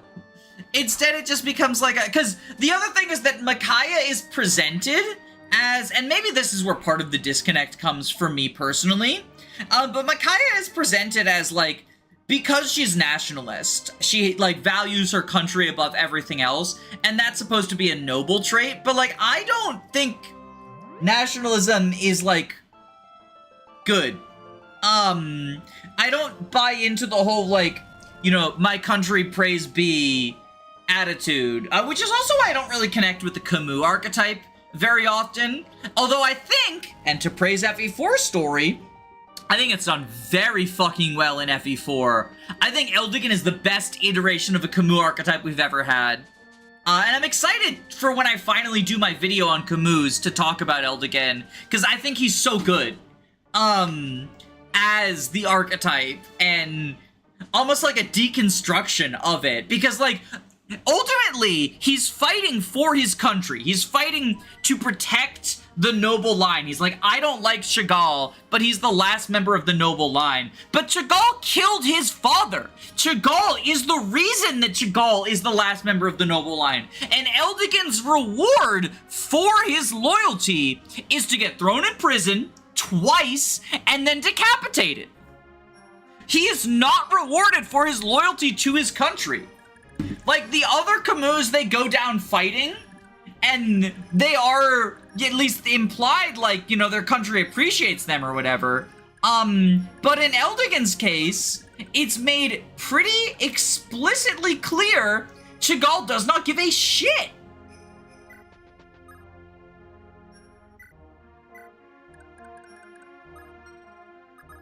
And I think that's a wonderful deconstruction of the trope.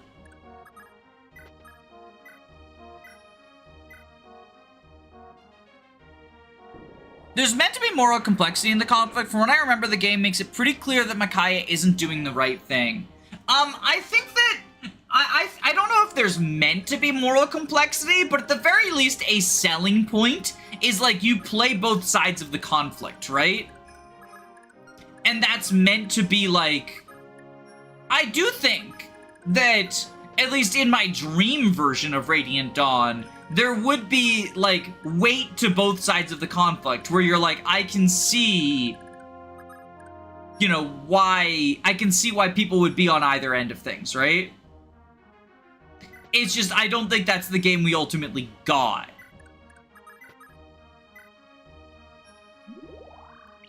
You know, I'm not gonna speculate for developer intentions as to whether or not we're supposed to be able to sympathize with both sides of the conflict. But I think it would be a better game if...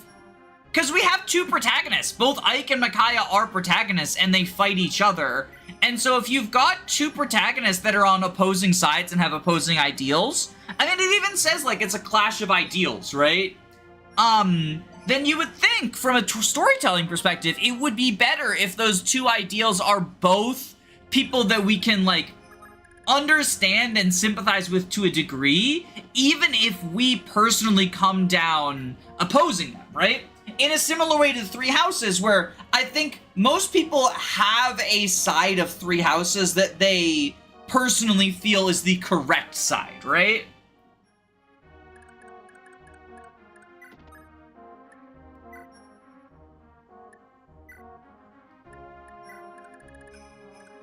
But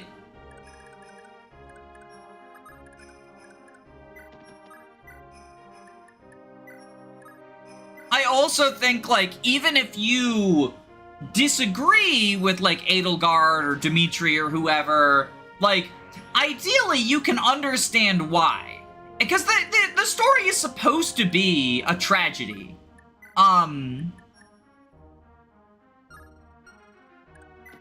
Like, ultimately, with all the, like, student deaths and everything, Three Houses is pretty clearly supposed to be a tragedy.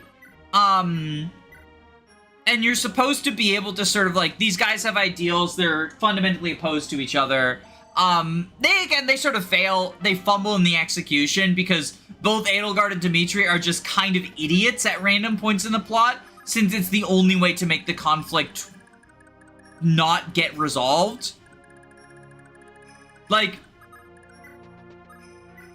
again, I hate to bring it up, but, like, Edelgard has the whole, why do you continue to reconquer? Why do you continue to kill in retaliation? And Dimitri has the whole, radical new freedoms are not what the people of Fargus need. So, like, they're both just selectively stupid sometimes, because otherwise the game doesn't work. Because if they were able to talk to each other, if they were able to talk to each other and, like, actually communicate, they would realize they're not as fundamentally opposed as the game wants you to think they are.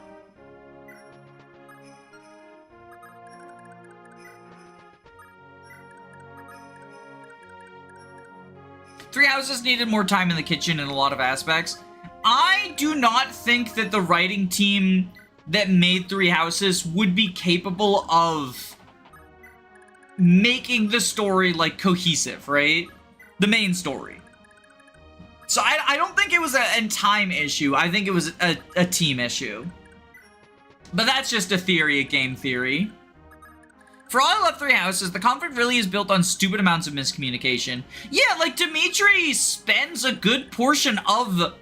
Like, obviously he goes into trauma mode, right? But after trauma mode, he doesn't make the connection of, like, oh, wait, right. Edelgard was a child. Of course she wasn't, like, responsible for my parents' death.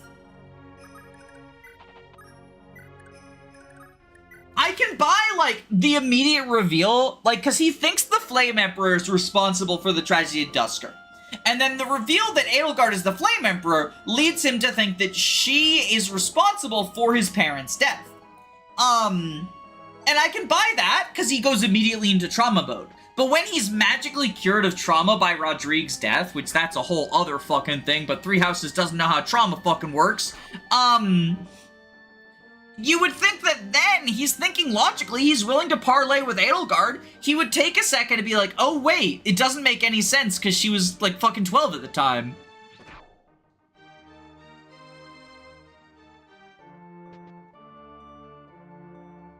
Why is Claude there?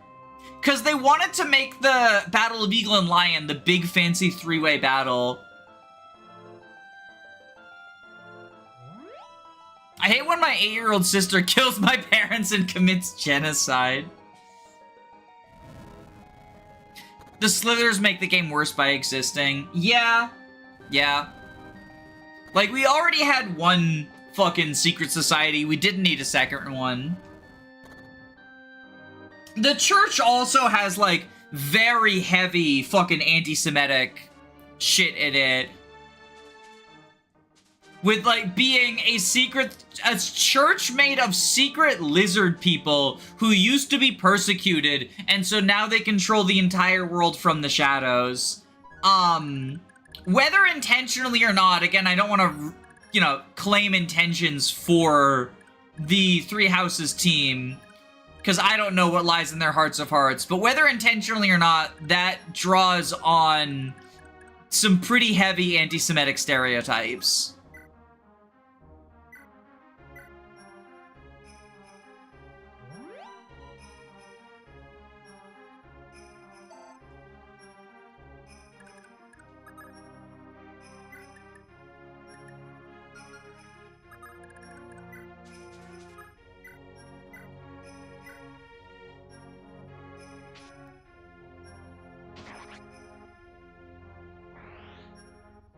Claude's maps are just Dimitri maps, but he has less reason to be there, and that's really boring. I thought Claude's maps were just Silver Snow.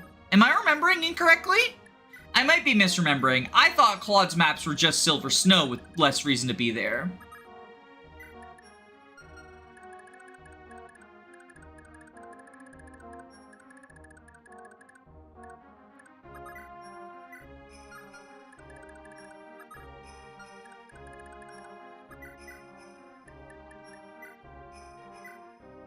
Silver Snow was used as a base for Azure Moon and Verdant Wind.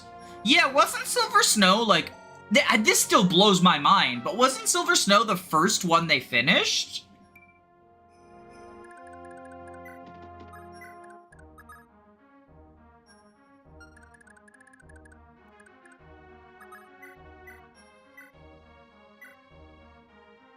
It's a bit of a mix. Mainly Silver Snow, but there's some Azure Moon and Verdant Wind. Gotcha, gotcha, gotcha.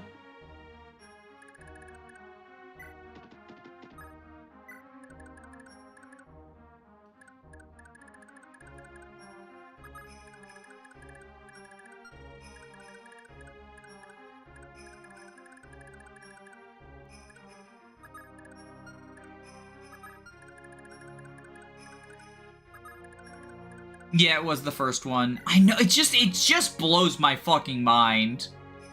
Like, it just blows my fucking mind. I know that, but I still can't, like, accept it, you know?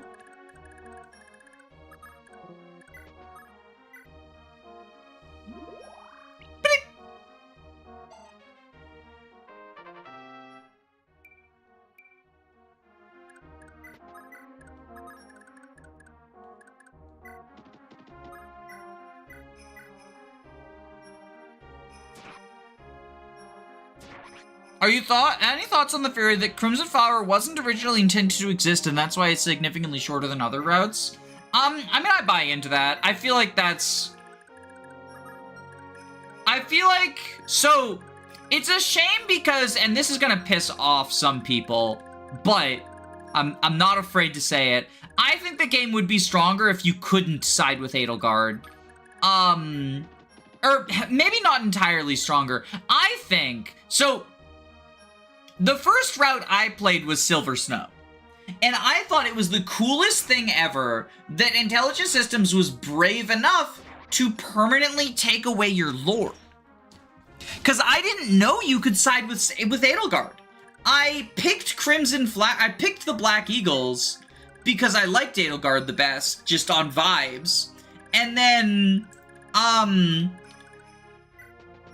they took her away from me because I never got the whole talk to Edelgard conversation because I was sick of the monastery. So I wasn't exploring the monastery. I also missed my dancer in my first playthrough. So I thought, oh, that's so cool. They took away the Lord. And I assumed that they would do a similar thing in the other routes. I thought that Claude and Dimitri, you would also lose. Because I was like, okay, you know, Byleth is still the main Lord, right? So I thought they would come up with a reason for us to lose Dimitri and Claude as well. Especially since in Silver Snow, you know, the other houses are kind of doing their own thing.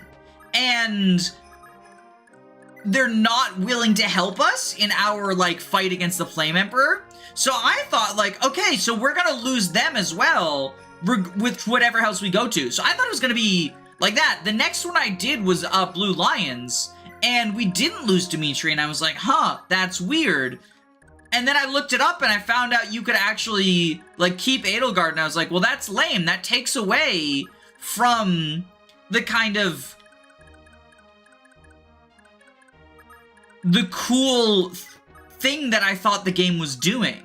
Because I think that Fire Emblem, it's sort of like what I talked about in the Erin versus Samson video, where Fire Emblem caters towards players who are just unwilling to do anything but the perfect run. And I think that's kind of lame, that modern Fire Emblem doesn't have, like, missable content. No more secret characters, no more choosing characters, no more Beowulfs where you have to spend money on them. Like, you get everyone because you need to be able to marry whoever you want. You need to be able to have the perfect run. And I thought that losing out on Edelgard was, like, finally modern Fire Emblem has moved away from that, but they haven't. So, I guess when I say, like, it would be better... Good night, Lex. Snoozy time. No more Lex waiting on a random tile. Yeah!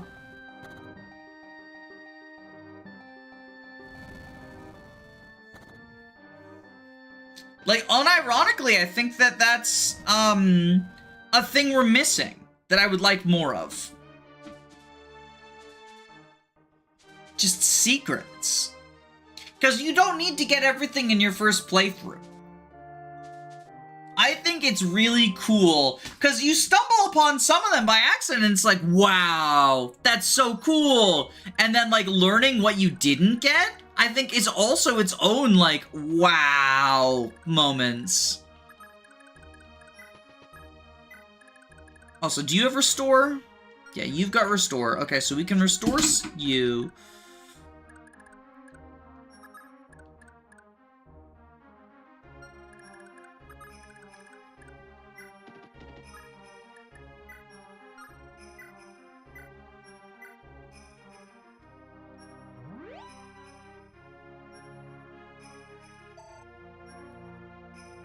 That's also why side objectives that lead to guidance chapters were replaced with paralogs that are impossible to miss. Yeah, although I think that... I'm surprised you made it this far. Okay, well, now you die. I'll be honest, I think that the side objectives... Debothra, the rest is up to you. I think the idea of, like, side objectives leading to paralogs is a bit overstated. I actually think the way that old school Fire Emblem handled paralogs has usually been pretty bad. I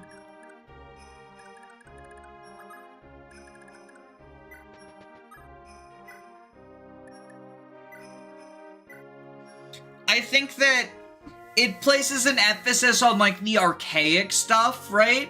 I think that secrets unlocking things like a random character or weapon, like the Brave Axe or Stefan or stuff, is fine, but I think that, like, locking an entire chapter behind training your bard to level 7 during Lin mode is actually pretty bad, because that's a significant chunk of content, and I think that that is fundamentally pretty different from... You know, Stefan, the overpowered swordsman, right?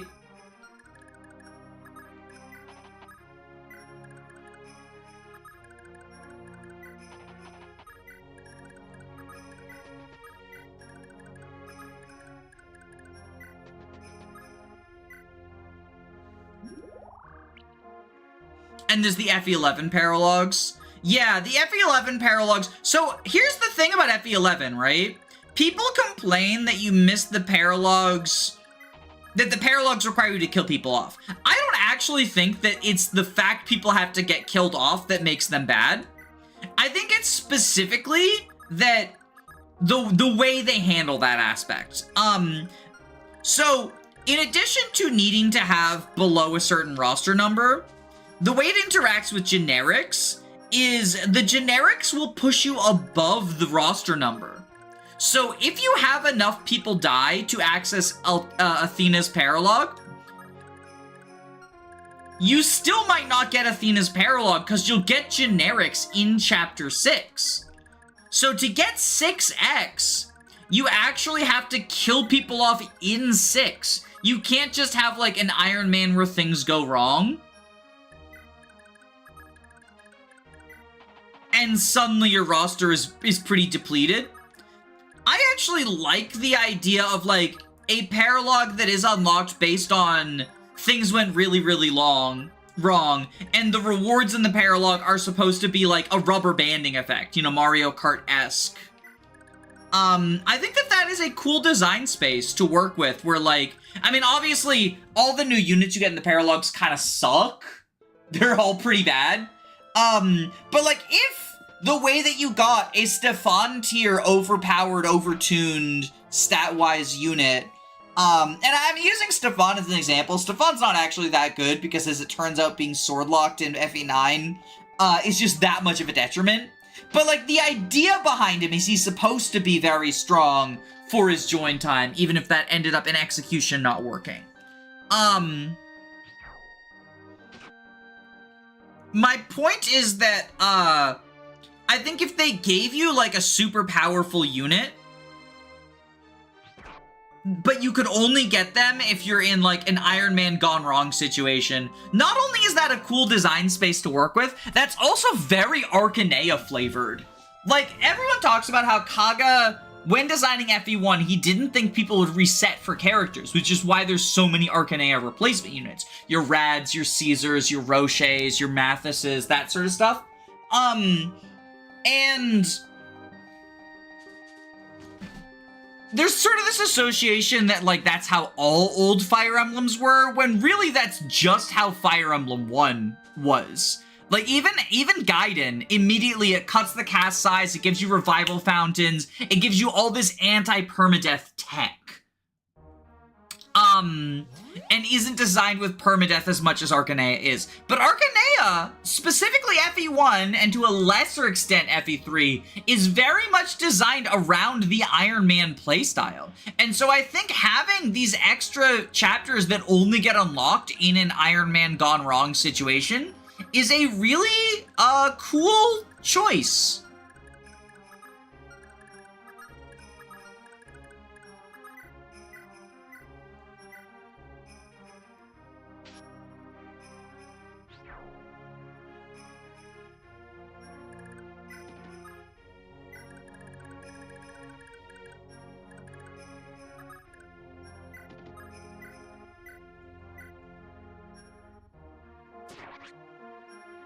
Etzel's artwork from Shadow Dragon goes crazy. Etzel is awesome, though. So, a lot of people think Etzel...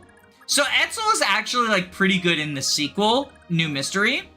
And because of that, I think a lot of people have this idea that Etzel's, like, this fucking stealth god unit, or even just, like, stealth okay unit.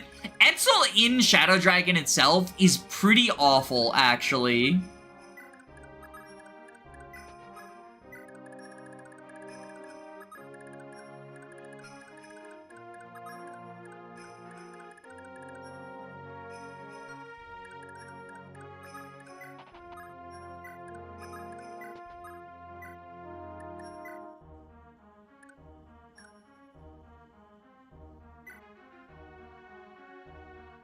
You get a wing spear and a warp in that map. Oh, you do, right! The item rewards in Etzel's map are pretty baller.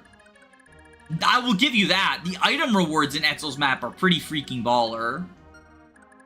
But Etzel himself is pretty whatever. I will agree with that sentiment.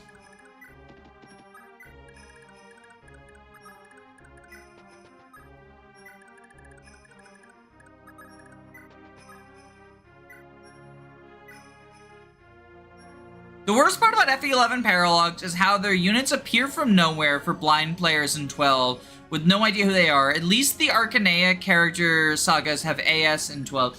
I mean, I think that that's an FE12 problem, not an FE11 problem, though. I think FE12 really suffers from trying to stuff every single character from Arcanea into the game because people complained that Largo wasn't in Radiant Dawn. And I think that, again, comes down to, maybe FE12 is the philosophy shift. I think FE12, it comes down to the perfect run idea. That, like, it's a sequel to FE11, so all of the FE11 characters, and all of the AS characters, and all of the Gaiden characters, and everyone needs to show up. Whereas, like, I don't think that's true. I think a sequel, I really like how FE3, it takes place in the same world, and there's a lot of the familiar faces, but not all of them. And there's a lot of new faces. Sheena, for example, is a new character. Like, I really... Oh, ooh, we need to be careful there. I really don't like the FE12 approach to sequel.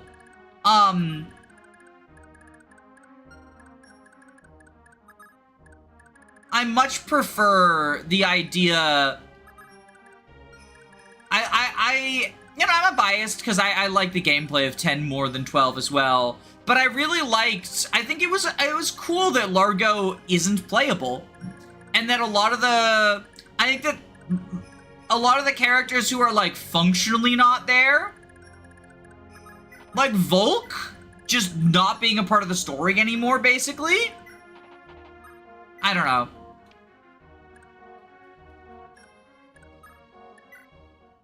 Heavy fans cannot comprehend the idea of people you know moving on to do other stuff. Yeah, it's kind of a childish notion, isn't it? Sigurd, stop missing! You suck! Bad unit, washed. He's supposed to get kills with this javelin, and he's just refusing to do so.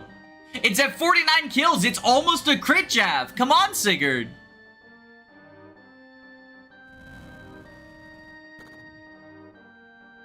F tier Sigurd. So fucking washed.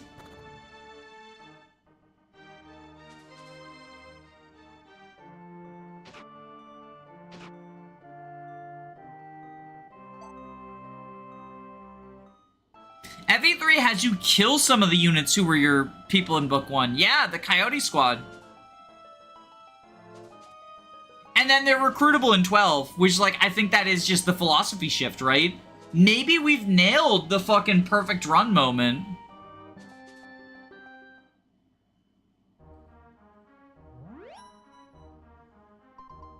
Maybe that's the perfect run moment.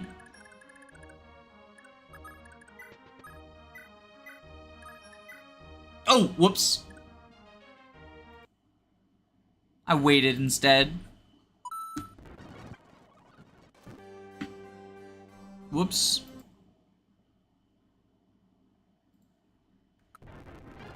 The FE12 recruitment of the Wolf Guard is really dumb and I'm never doing it. At the very least, they made it hard, but, like, it's hard in an annoying way, right?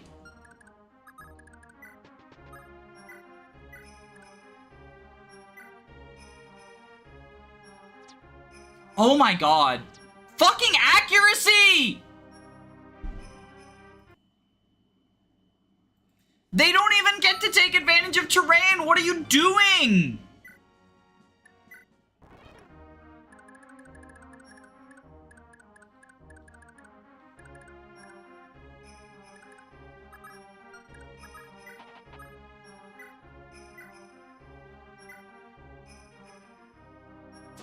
Alex shows him how a real gamer performs.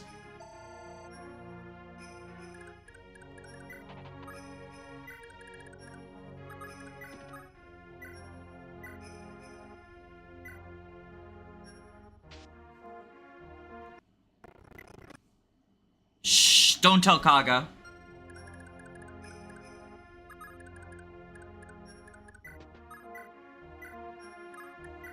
Ugh!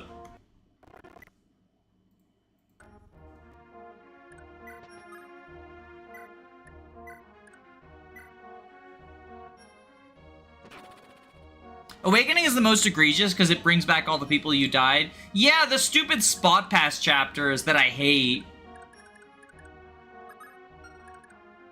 Was that DLC? Yeah, technically it is spot pass, so it's like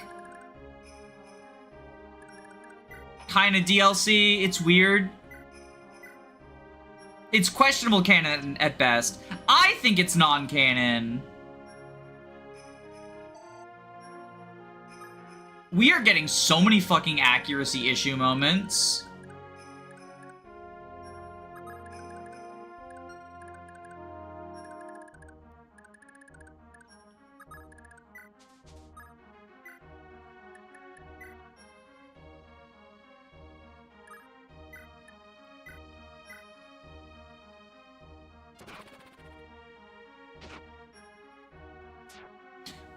my god!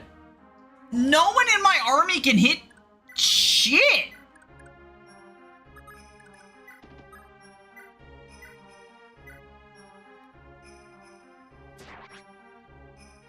Would Rev exist without the perfect playthrough mentality? I don't think it would. Like, genuinely. I think that the fucking golden ending, and like, I like Rev's gameplay. I think Rev's gameplay is really good. But like, it's impossible to deny that its story is the whole perfect playthrough mentality that I hate.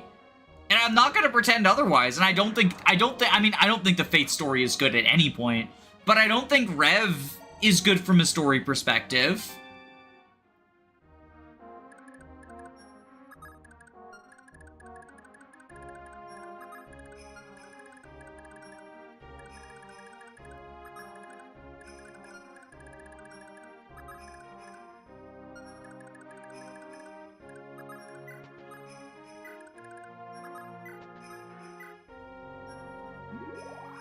Kaze and Birthright? No, I think Kaze... Oh, Kaze dying in Birthright, right. I thought you were saying, like, Kaze being playable in because I've heard some people say Kaze should not be playable in Conquest, and I just disagree with that. Behold, you now face Dithobra, one of the 4 Falcon Knights of Celeste. This is where your journey ends. Please hit. It's a 58. Okay, we did it. No, what have I... Triangle Strategy did the golden ending because it's not 100% ending unless you do it on New Game Plus.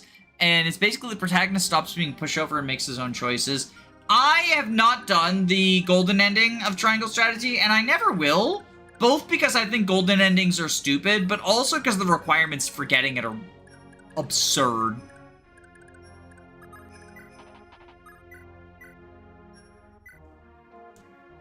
A pet peeve of mine is when there's too many lords in Modern Fire Emblem, like 8 in Fates and 8 in Engage, makes it hard to team build if you want to use the main characters. I don't think that the nobles in Engage and Fates are lords in the same sense. I especially wouldn't call them main characters, especially in Engage. Cause in Engage, they're like, you know, main characters for a single arc, but it's not like Lynn, Hector, and Eliwood where they're involved in, like, the story in each other's life for the whole playthrough.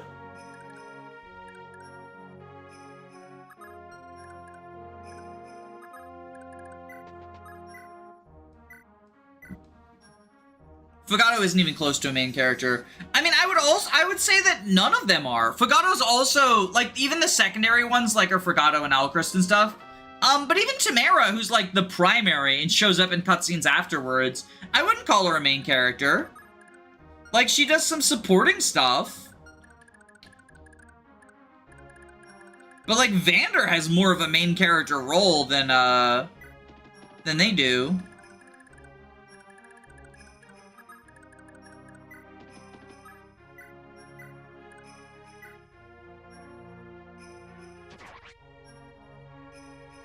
I think I would prefer Kaze and Birthright if it was something you control, like Shadow in Final Fantasy VI. I have not played Final Fantasy, so I don't really know, like, the comparison. But I think Kaze and Birthright is very funny, even if I don't think it's, like, well executed. In fact, I think it's pretty poorly executed.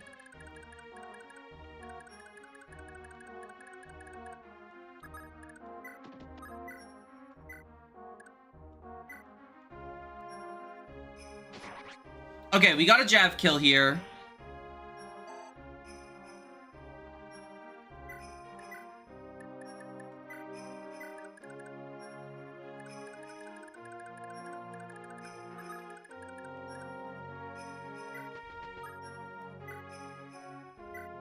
We fortify you.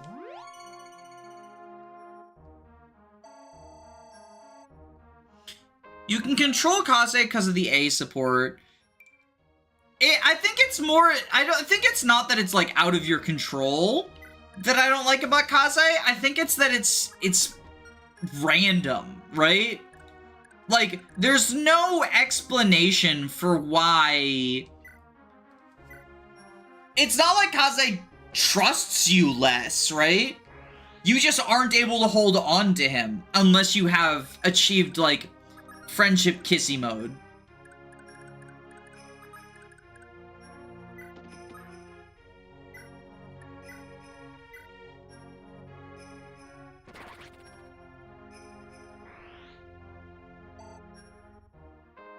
I gotta sit down with whoever decided to let that be a thing.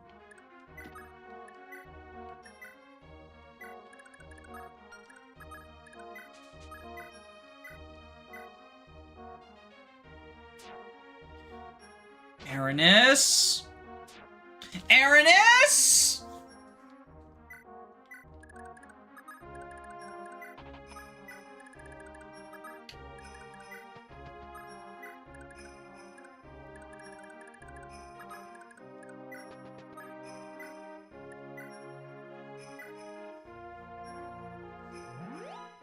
He doesn't lock you out of Kana if you S support him, he lives. He locks you out of Midori, though. If you get him an S support with someone other than Korin, and you don't fulfill the conditions, you cannot recruit Midori until after the cliff scene, even if you've fulfilled the conditions, which I think is, like, a very sloppy way of handling it. But I also think, like, why can't we recruit Midori if her dad's gonna die, right? Like, why can't Midori be an orphan?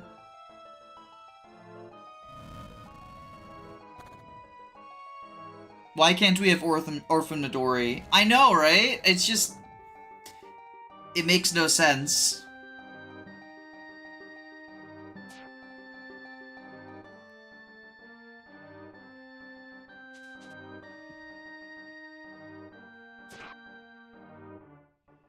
That would require extra writing. Well, I mean, considering the amount of writing Fates seems to have done to begin with, extra doesn't seem like a tall ask.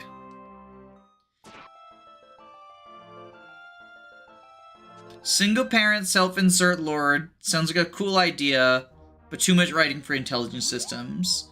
Not too much writing for Blazer, though. TLP reference.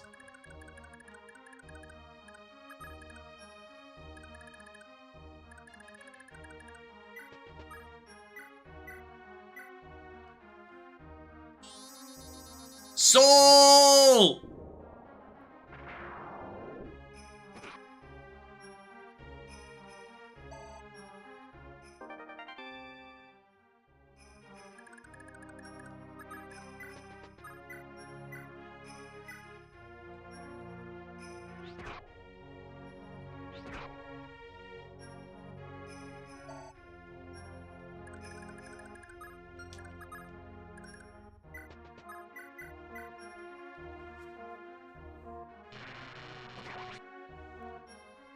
He can get pregnant with Shigure, and then you recruit him early, and then Kaze dies. So Shigure's allowed to be an orphan. Interesting. This says a lot about society.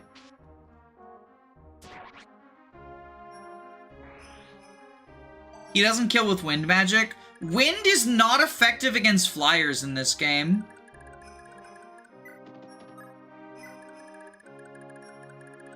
So maybe that's where, like, the disconnect comes from, I guess.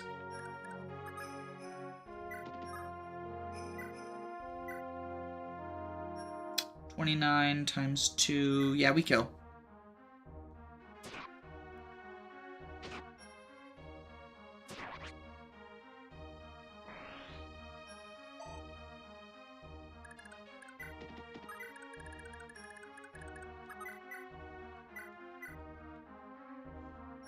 Thracia Wyverns, if Forseti was effective against them, they would still die. Gosh, Shadow of the Lester right there.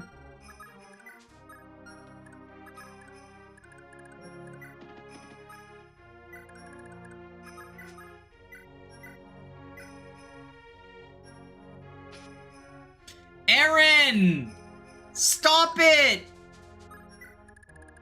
Loser pilled over here.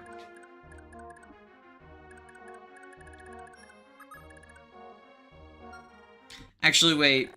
We can give her another chance. Shh, I'm using Kaga's turn wheel. Does Erin have bad hit rates? I mean, I am using a javelin, in fairness. She's a true Shauna archetype. No, we don't need more fake archetype. Oh, fuck, wait. I accidentally triggered the event. I need to Kanto away.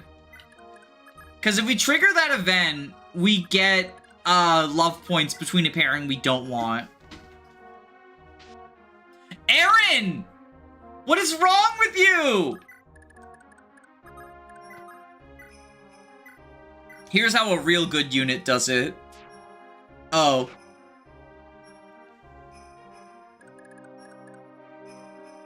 Whoops. I spoke too soon.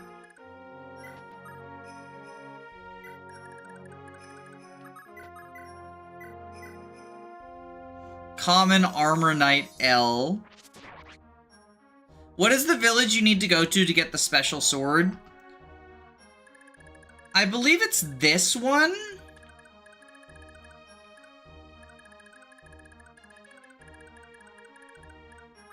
I'll get it during cleanup. I should probably pull the map up.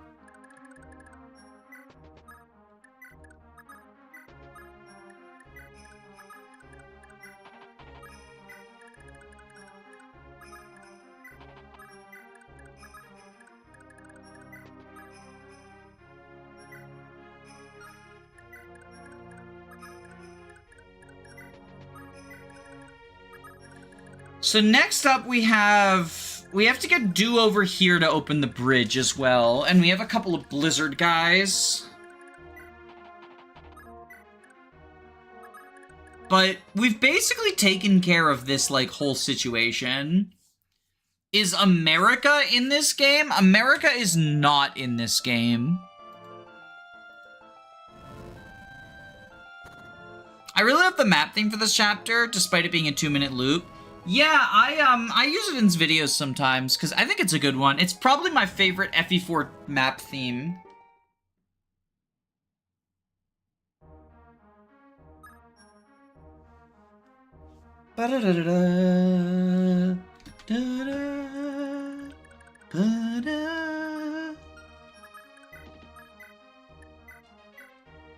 America is in FE5.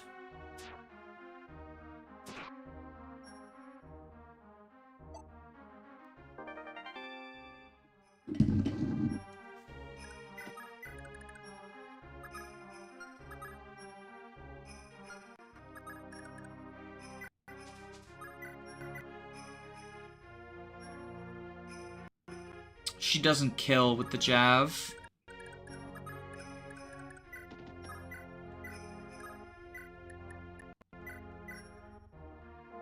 I hate the America maps from Code of the Burger King. Really? What's wrong with them? I like them. I really like the Kempf map. I think that one is a really good, like, challenge.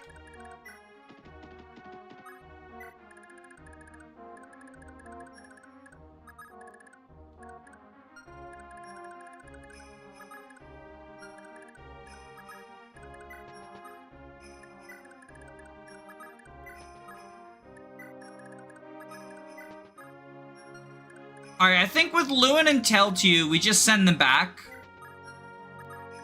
Like, now we just send them back, because they've sort of done everything they're gonna do. There's too much distance to cross now.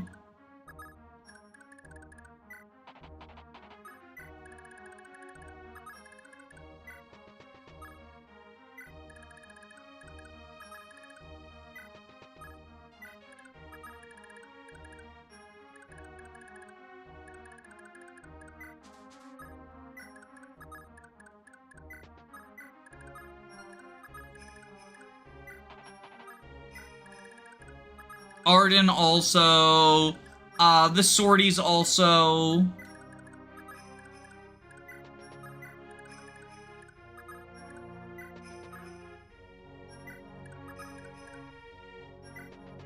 Alright, what pairing are we doing for you? It's Dew, right? Brigid Dew?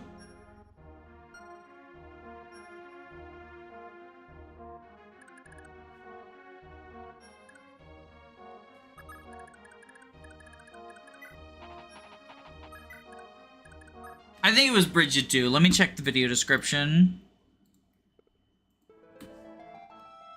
Yeah, Brigid X Do, voted by chat.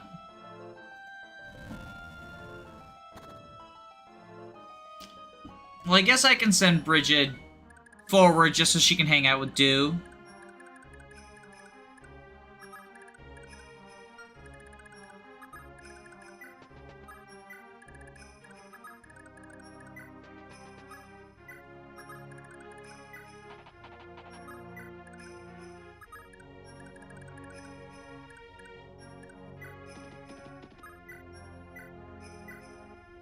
We brave sword you.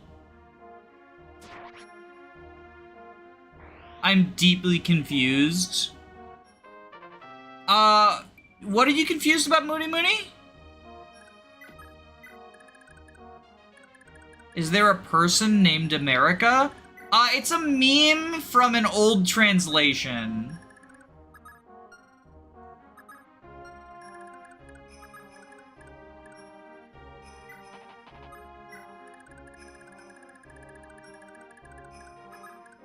In an old translation, you know the In America meme? Bandit Keith, In America, from Yu-Gi-Oh! Abridged? It's a reference to that.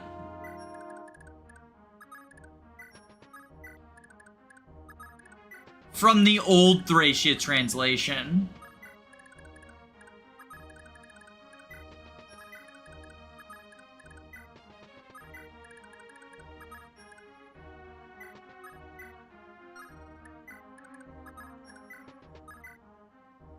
I'd never heard of it, but it makes some sense. Yeah. So, they have a character say you've... No! Here, I'll read this, but I am gonna rewind it. Because I don't want this event, it gives love points that I don't want. Hey, Erin, you totally like Lewyn, don't you? Like, you really like him? Huh? No. Prince Lewyn is beloved and respected by all the people of Celeste, myself included. Oh, okay then. I guess you'd be okay with me and Lewyn getting together, right? Yes, I wouldn't really mind. Really? Wouldn't bug you at all? No, I'm sure I'd have no issue. Why do you ask? Am I supposed to object? I don't know. But if it's all fine by you, then I guess it's time for me to work my magic on Lewyn. The thing is, a prospective Queen of Celeste ought to possess the same grace and dignity as our Queen Lahana. Oh, so you're saying I'm not cut for it? How rude. No, that isn't... Fine then, I'll show you. Because that gives both Sylvia and Erin lover points with Lewyn. But we are building towards the Lewyn Tailtu pairing. So we don't actually want that.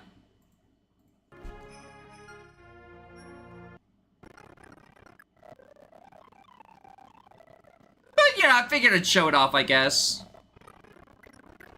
Bechdel test event.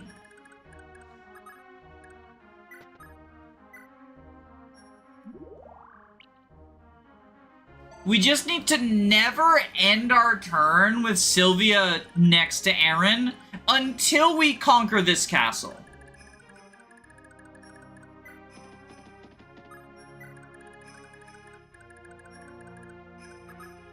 Which should be relatively easy.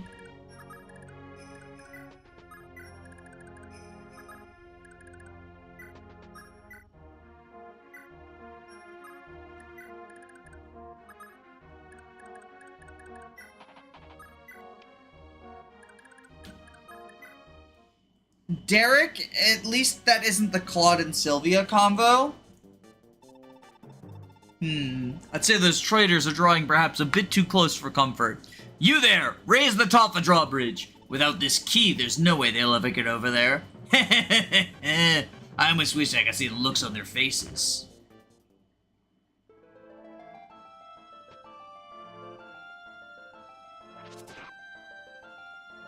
Lana and Julia combo, non-involving men. I would say Julia passes the Bechdel test. I mean, the Bechdel test is like a flawed metric anyway. But I don't really know what, like, combos pass or fail it in FE4.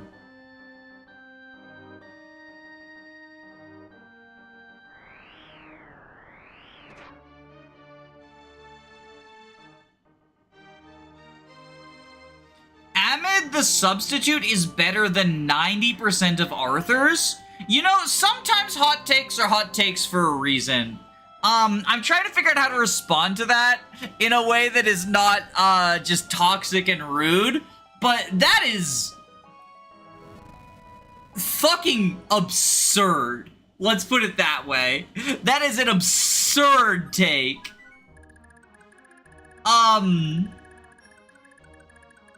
Let me actually pull up. I need to address this. Let me pull up Amid's stats so that I can... I mean, look, if you want Amid to exist, there is a way to do that with the money. But let me just pull up Oifi FE for Amid.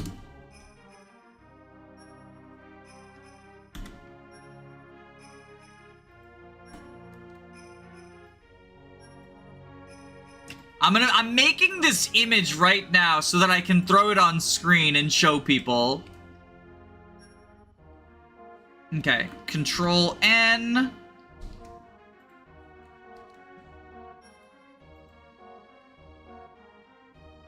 Amid.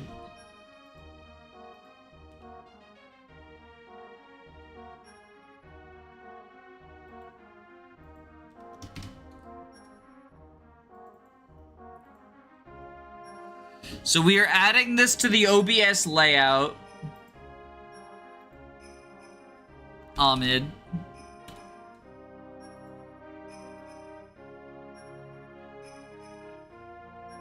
Pictures.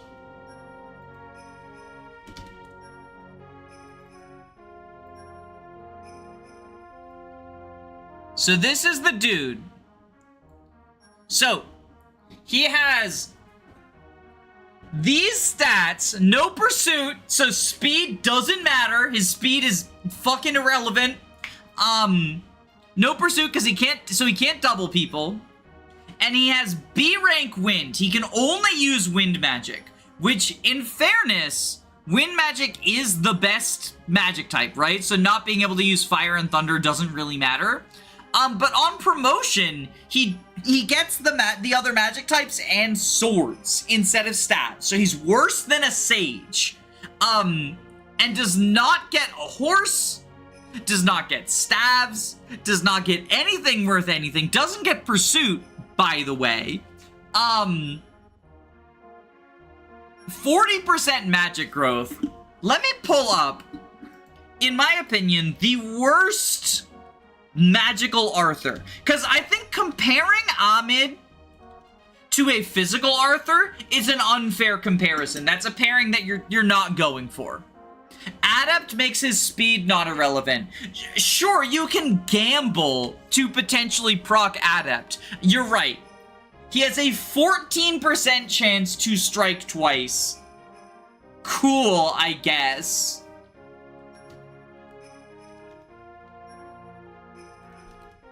FE4, Azel, Arthur.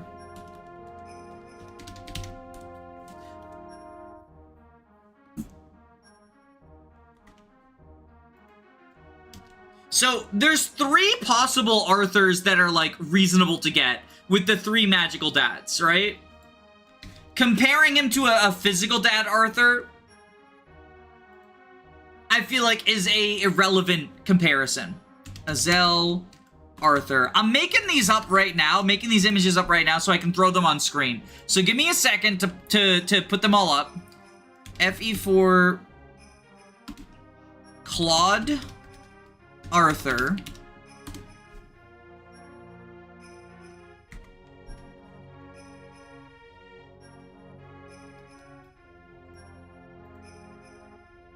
We are making this live on stream right now. Claude, Arthur, and then the best one, FE4 Lewyn Arthur.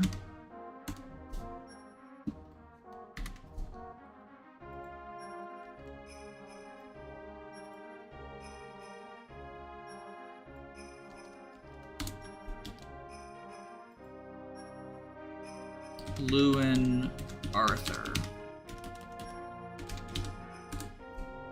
So, let's add all these to the screen so we can take a look at them.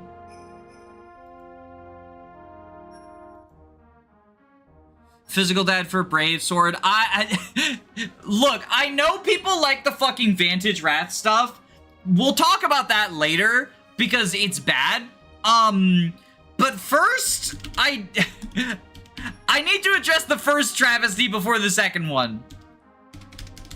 Claude Arthur.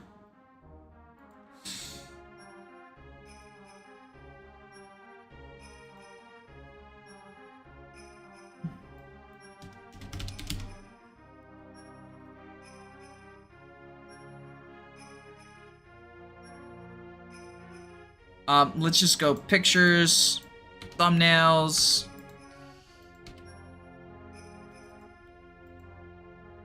FE4 tier list. Claude Arthur. It's right here. So this is probably the worst Arthur, because you don't get any skills, right? How can I size these to, like...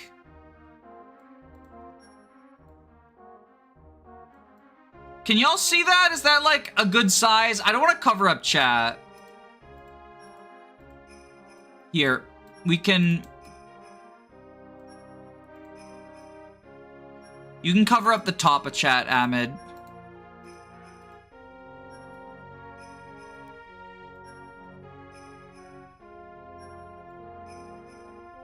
There we go. Okay. I need to have all the Arthurs here. Lewyn Arthur.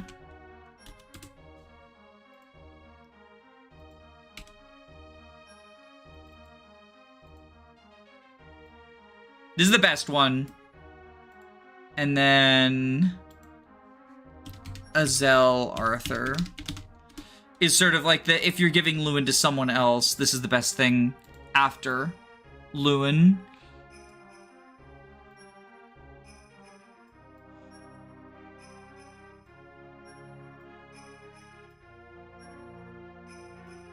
So, okay.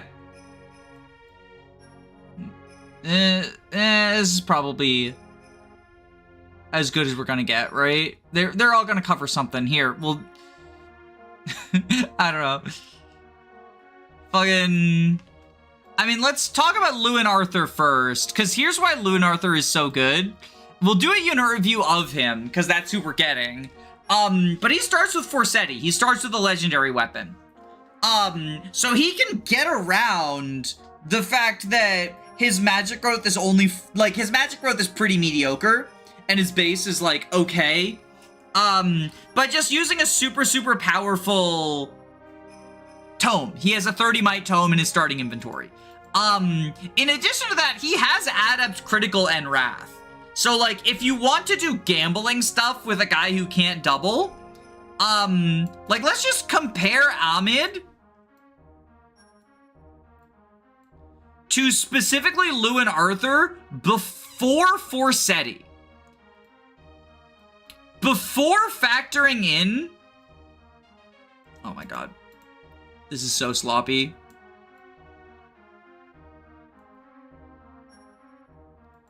If we make the two of you disappear... Even before factoring in that this guy right here has a 40 might tome... Is it 40 might or 30 might? FE4 Forsetti. A 30 might tome that gives him extra skill and speed. Even before factoring that in, they are nearly identical units, like the same magic growth, which is considered disappointing on Arthur.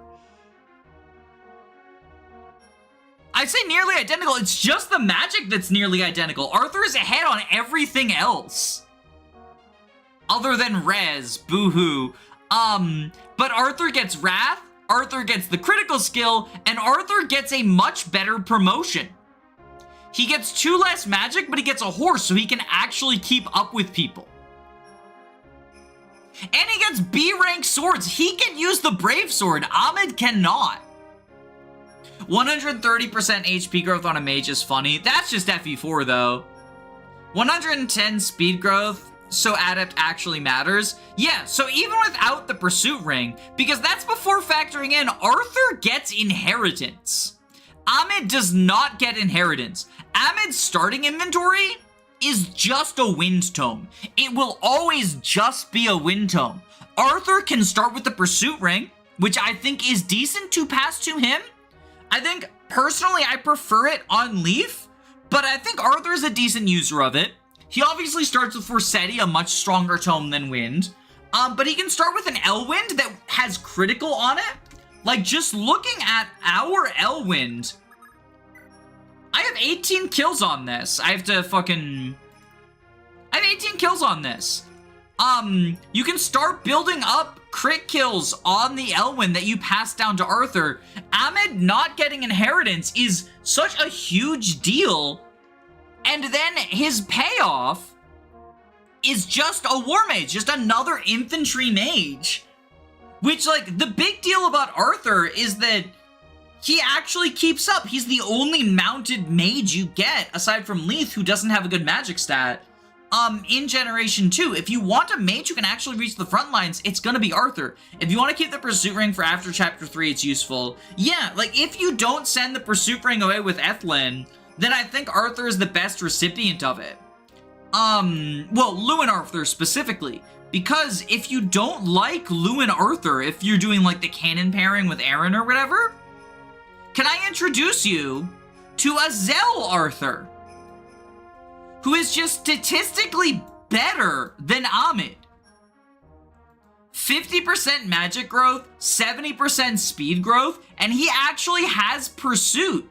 So he can double things reliably. Ahmed sometimes double things. Azel Arthur will always double slow things, right? And he can use Wind Tomes, so unlike Azel, he can be what Azel Glazers say Azel is. He can actually be the infantry mage that doubles things and then gets a horse relatively quickly. But even if for some reason you've got those pairings occupied, which, like, I guess if you're doing rescue staff and the cannon pairing, a Claude Arthur, I would argue, is still better. Because even though he has no skills, he has better growths. He has a 50% speed growth, a 50% magic growth, he gets a horse, he can inherit pursuit if you want him to. He also has universally better weapon ranks.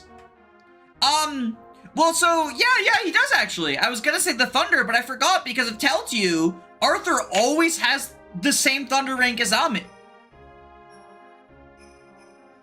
Even Claude, who does not pass any weapon ranks like Azel and Lewyn do, even the Claude Arthur has B rank swords for Brave Sword shenanigans.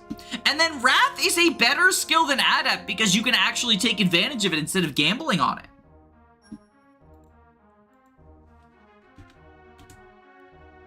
I want to see something real quick. I want to see something very, very... No, that doesn't work. Okay. But yeah, what is the, like, genuine question, chatter who said that Ahmed is better? Leave all these on while you play the game. Genuine question, why is Ahmed better? What is the logic for this? Derek. What does Ahmed bring to the table that Arthur does not? Because, like, looking at these units side by side, I genuinely do not see an upside to Ahmed. Is it the 1 point of base magic?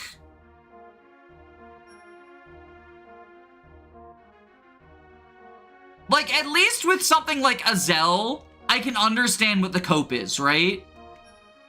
Because it's pursuit, right? It's the dream of a horse. What is the Ahmed cope? I genuinely want to know. I'm not trying to be like an asshole. I recognize that I just like pulled aside the gameplay for a tangent to be like, this is why I disagree with you, this is why you're wrong. But like, I'm not trying to say you're stupid and I want to punch you in the face or something. I'm genuinely curious where the Ahmed logic comes from. Pursuit ring. I mean, you could give Pursuit ring to Ahmed, but he has to purchase it instead of getting it via inheritance. And his starting gold is, what is it, 2,000? I have to pull it up on the wiki because it's not listed on the bot. FE4 Ahmed. Pursuit ring costs 40,000 gold. Ahmed starts with, yeah, 2,000 gold. So he's 38,000 gold away from purchasing the Pursuit ring. So I don't think the Pursuit ring, saves him.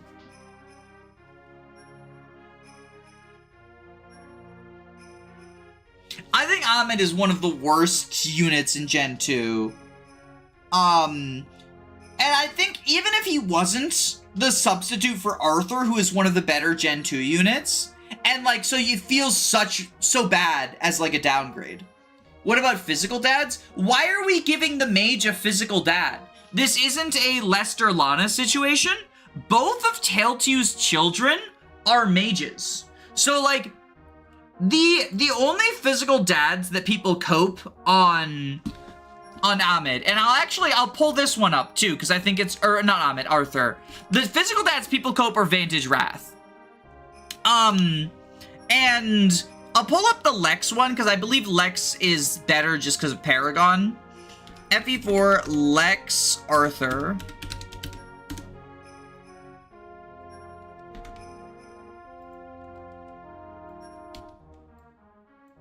I gotta make this real quick.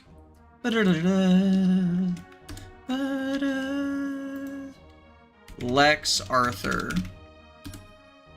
So, if we go Lex Arthur,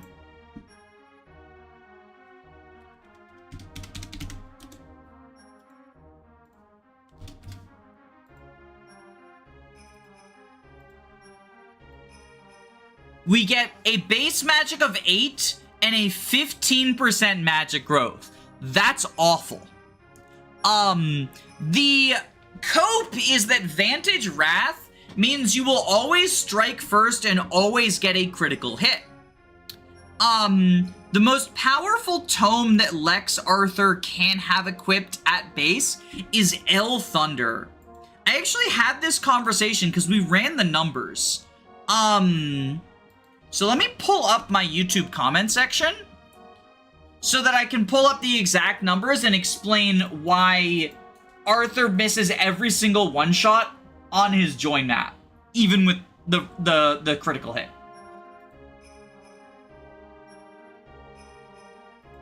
I have to pull up my comment section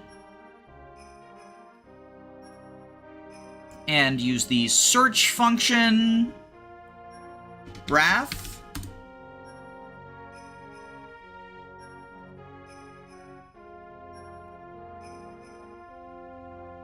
That's a bad search. Arthur. Ba-da, ba-da, ba-da-da-da-da.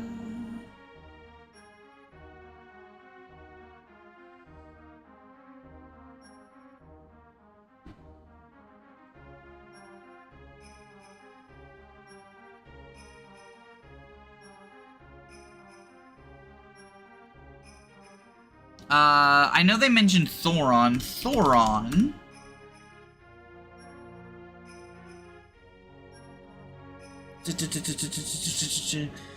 I ran the numbers here. I can't find the... So, community tier list. Lex Arthur.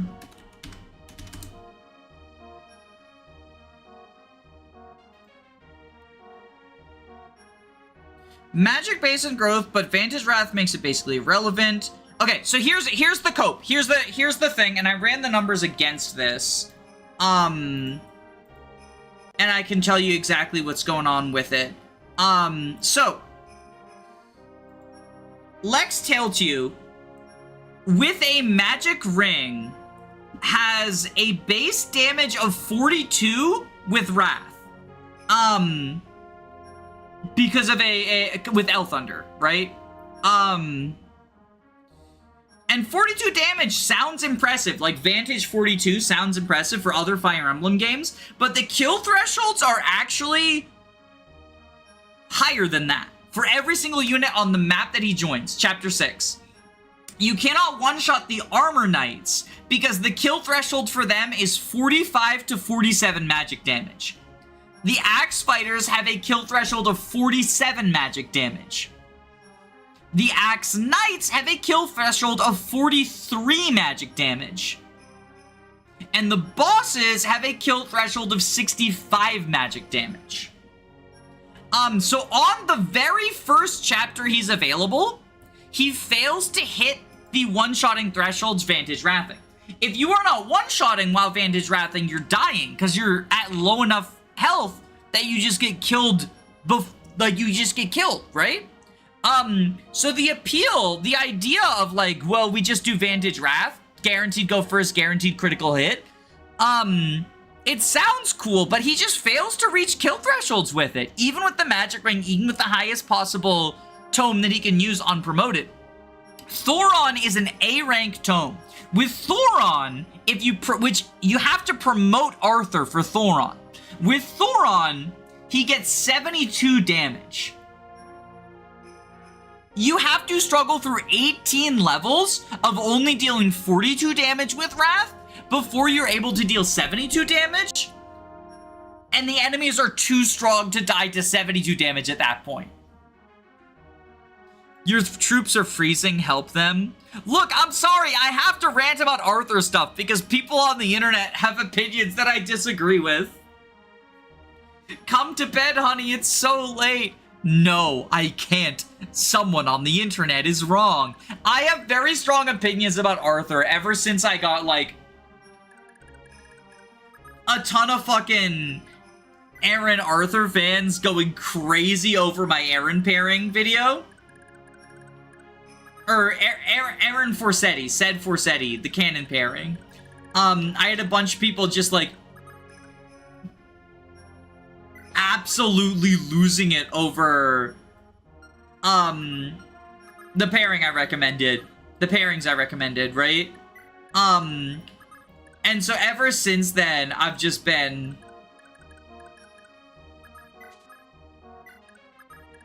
more and more doubling down on my pairing takes.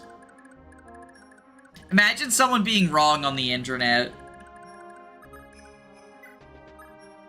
I mean, like, it is a matter of different opinions, but my opinion is backed up by, like, having run numbers and, like, looking at things from measurable points of view, right? There's sort of this idea in the, you know, Fire Emblem fan base of, like, you know, calling an opinion we disagree with, you know, objectively wrong or whatever, and I don't think that's the case. I don't think that objectively, quote unquote, one pairing is better than the other or whatever. But I do think that, like, looking at the numbers, both around the Ahmed thing and the Vantage Wrath thing, like, the numbers just don't support that conclusion.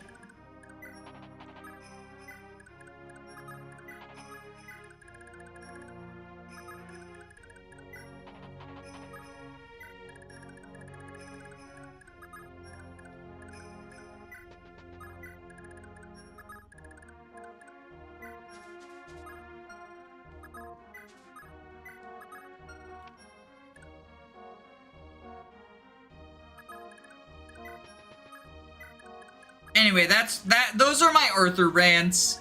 There will probably be more. I think we scared away the Ahmed enjoyer. I'm sorry. I was not trying to be mean. I have very strong... Oh, I went the wrong way with Arden. I was not trying to be mean. I have very strong opinions when it comes to these units. So, like, it probably came off as, like, aggressive, and I'm sorry about that. That was not my intention, but intention is not impact, right? So, yeah. I am genuinely curious if you are here. Like, I want to hear the Ahmed defense. Or Ahmed Cope or whatever. That was rage bait that I came up with on the spot. Okay, like I said, Derek, I'm not trying to be an asshole. Like, I just think you're incorrect. I just walked in, what did you miss? My cancellation.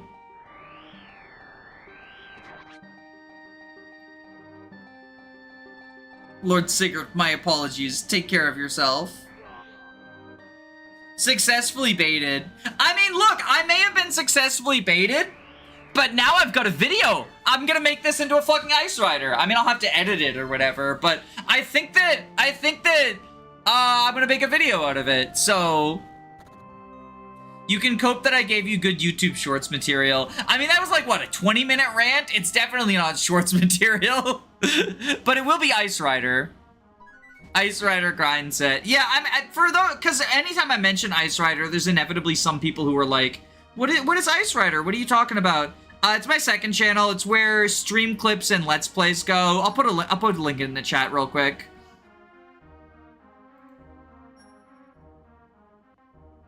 Just speed it up to 20 times and it'll fit on Shorts. Shorts can be 3 minutes now. So I could probably, like, make it a Shorts. Just given that aspect of things, like a 3-minute short or whatever. Danny Doyle unlocked the FE1 Ice Rider glitch. Yeah, that's today's video. It's about glitches.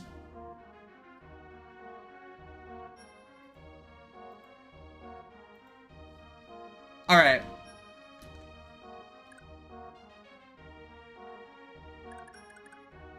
Also, we're leaving Noish dead. Like, sorry, Noish fans.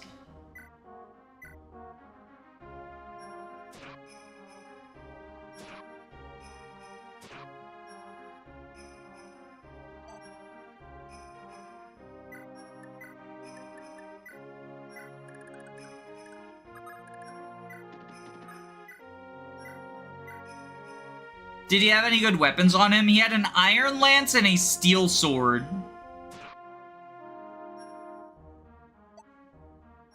So no, he did not. Rip the Christmas calves. Look, he was gonna die soon anyway. Noish is... I don't know if I can put this in chat anymore. Is it dead? Is dead the word you were gonna say? YouTube does not censor the word dead. I mean, YouTube doesn't censor most of the things that people seem to think YouTube censors. Oh god. Fucking farming Ice Rider videos now, because I've been meaning to do a rant about the fucking self-censorship culture. The whole sewer slide, gender slide, that sort of thing. So, unalived, those words. So for anyone who doesn't know, like, what that is, what, like, the dealio, what's the dealio with unalived? When talking about, like, serious topics, for some reason, like, there's a collection of, like, YouTubers who will talk about, like, people killing themselves or like true crime where there's like murders and stuff, and they'll, instead of using like the actual words for what's going on, they'll use cutesy euphemisms like so-and-so got unalived, such and such committed sewer slide.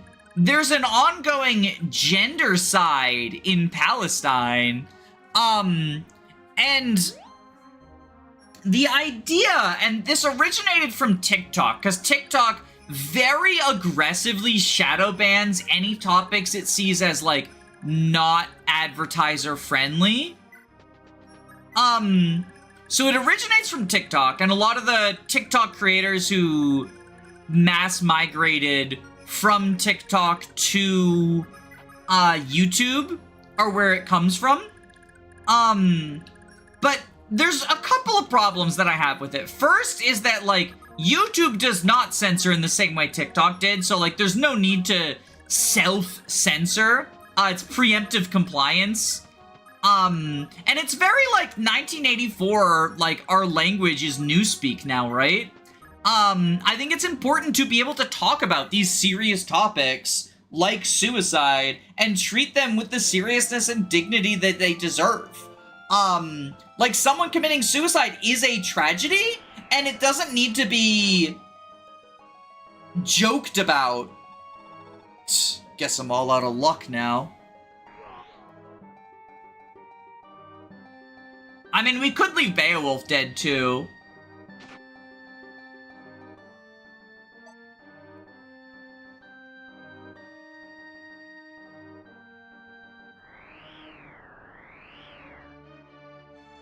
Bye, Beowulf. Beowulf got unalived. But, like, no, I think that when talking about, like, real-life people, it's fucking disgusting just how much, can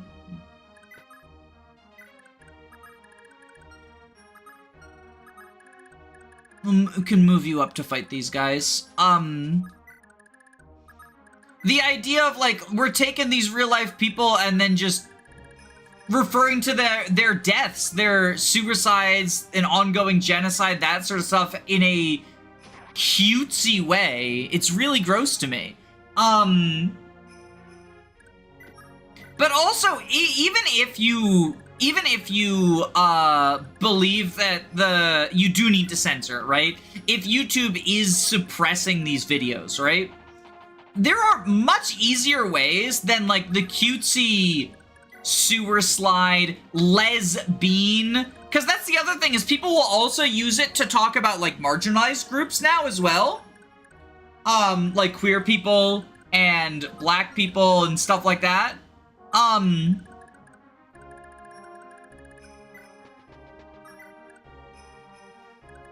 Which is, again, just, like, an erasure of a group, an experience, like, that sort of stuff. If you really do need to censor yourself, one, there's other ways of phrasing it that are not cutesy. I recently had to have a conversation about people leaving me death threats on my YouTube videos in a forum that auto-censored things like death, suicide, kill yourself, KYS, that sort of thing.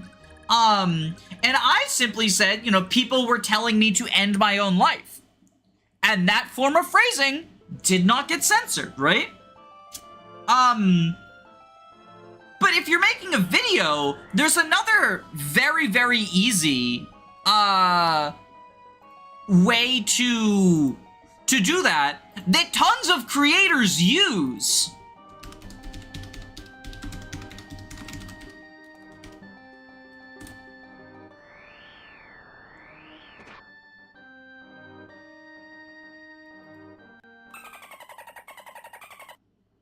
That SpongeBob did it!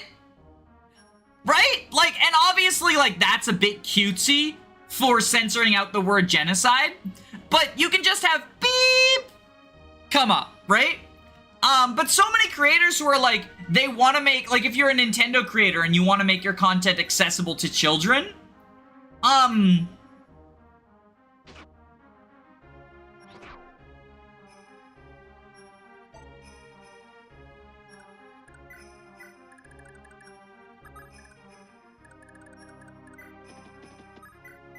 like, putting the SpongeBob swear noise in anytime you're saying fuck or shit or damn accomplishes that. If you're making a serious video about a serious topic and you're not willing to say the word genocide because you're, like, afraid that your video will get suppressed by the algorithm, that That's a very real fear. I can understand that, even if I think that it is exaggerated. And the algorithm doesn't actually, like, suppress things in the way that people think it does usually. Instead of saying gendercide, just censor the word genocide. Or say mass killing. Like, mass killing is a word for that.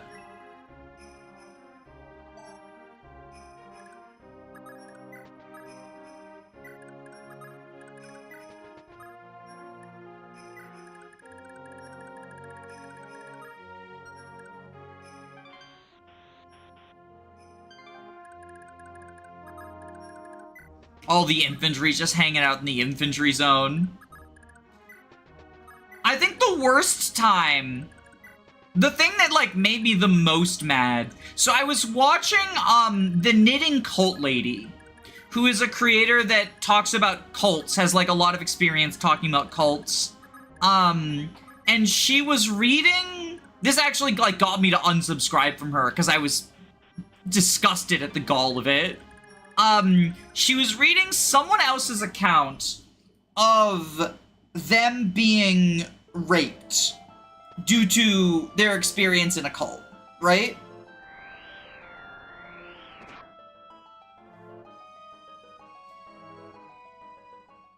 And she was reading the quote, and the quote was like, you know, this, that, and the other happened, and then I got raped. And she read that word for word, and then she stopped, realized she had said rape instead of grape, which is the cutesy way of referring to it, which, by the way, originates from a fucking Whitest Kids You Know sketch. Like, God, treat the fucking subject with dignity. And went back and started the quote over again and changed it to graped. Someone else's fucking words about their own fucking experience. And she changed it. And not only that, but she didn't even cut out the initial time that she read rape because she was reading someone else's quote from a book.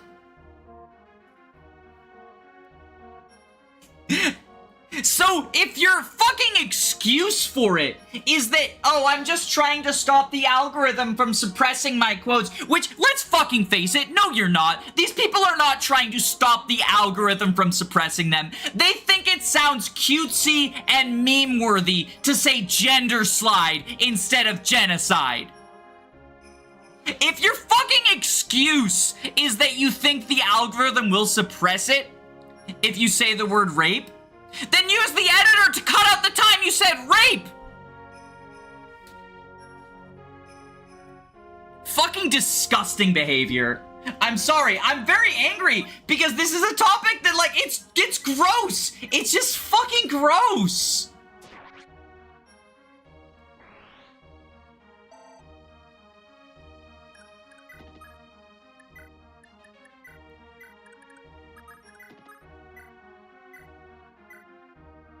This was certainly a conversation to jump back into.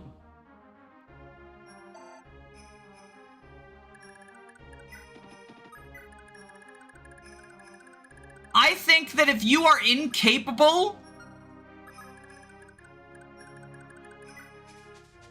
of handling a subject of that gravity, if you show yourself to be incapable of handling a subject of that gravity and treating it with the seriousness that it deserves, then you shouldn't be covering that fucking subject. If you want to make your videos funny and memey and include funny little memes, there are a variety of topics that YouTube allows you to make videos about where it would be appropriate to include funny little memes and misspeaks. I make videos on fucking Nintendo games!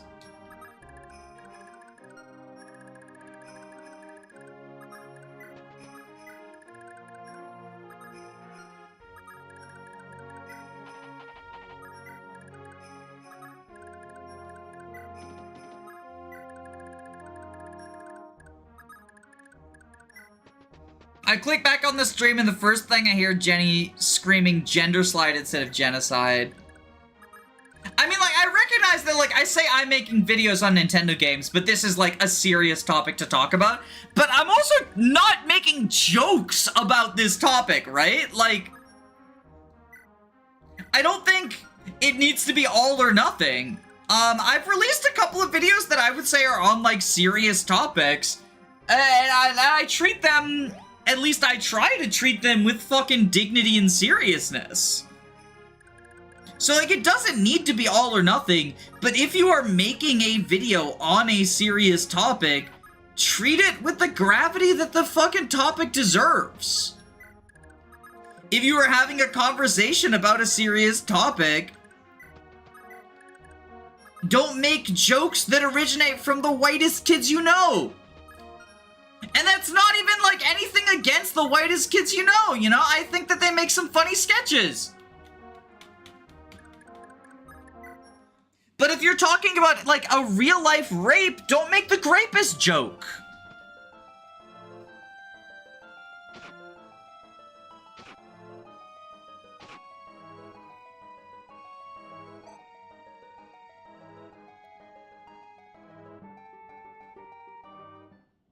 That's a yellow unit. I tried to de-stress from radical opinions and I walked into it. I'm sorry, I know that, like, with everything going on in the world, people are probably looking at, like, Fire Emblem stuff for an escape. So I'll move on from the topic, I'm sorry. But it's just, like, it's just so exacerbating, right?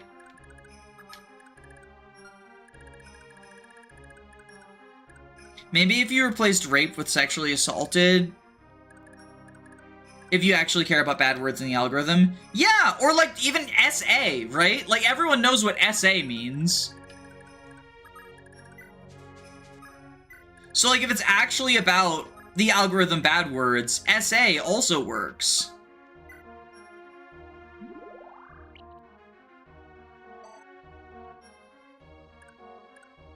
Oh god. I didn't realize the tree canto would be a thing.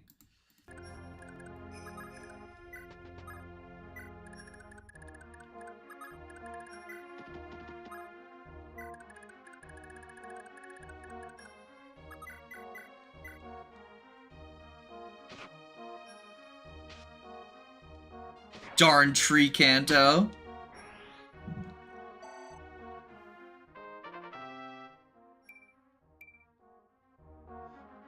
So you gotta throw out jokes, because some people cope through humor, but there's a difference between that and not taking shit seriously. I mean, I think it really depends. I think it's really context dependent, but I think that, like, referring to someone else's... Like, referring to an ongoing genocide with, like, the uh-oh, funny, gender slide, is, like...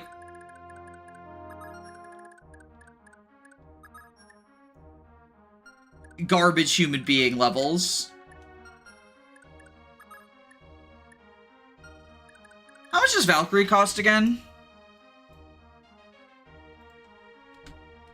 At FE4.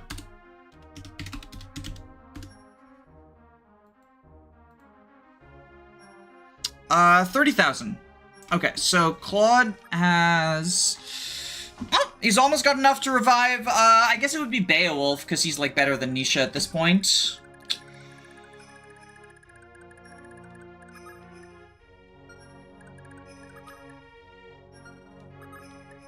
They're close to married as well. Once they get married, she can pass some gold on to Claude.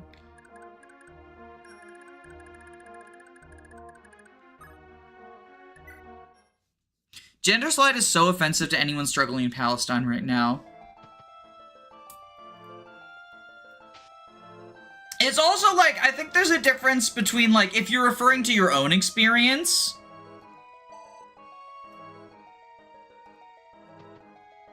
You know, you kind of get to talk about your own experience in the way that you feel appropriate. Because, like, it's your own trauma, right? But if you're talking about someone else's, that's what, like, really disgusted me so much about the thing with the knit and cult lady, is, like, she's reading someone else's quote, and the way that someone else has chosen to talk about their rape, and she's decided to apply her own arbitrary sense of humor onto it.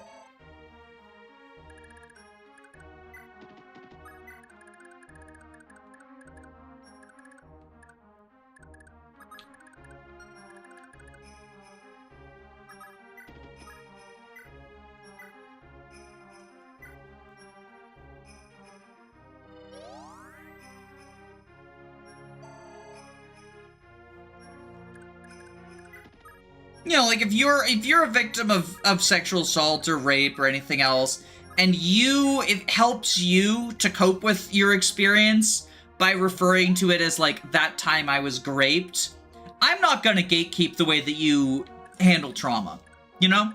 We all have our own shit. I mean, I talk about my own assaults sometimes in ways that are like gallows humory. Cause like you say, it's an adaptation. I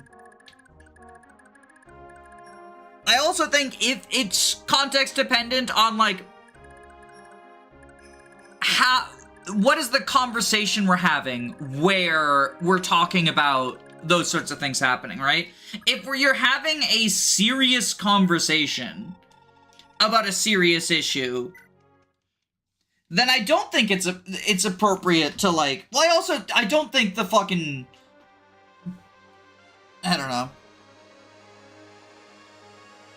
What did I walk in on? Sorry, I keep trying to end the conversation and I keep not ending it.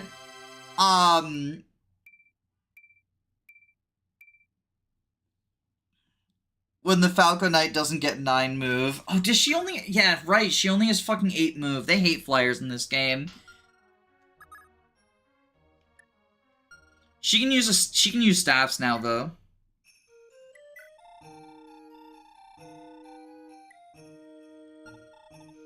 Oh, is there not a heal staff available?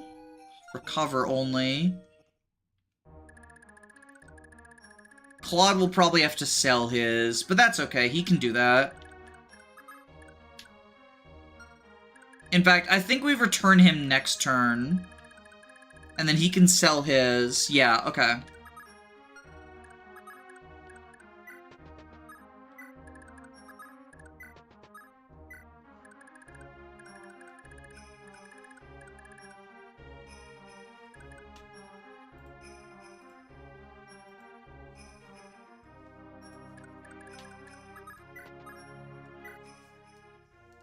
Oh Lord, Sigurd's army is here to save us all. Hang on, aren't you a dancer, miss? If you don't mind, perhaps you could do a little dance for us? It's been so long since we had time for respite or fun. Yep, not a problem. If you think it'll help everyone cheer up a bit, I'm gonna dance my feet off.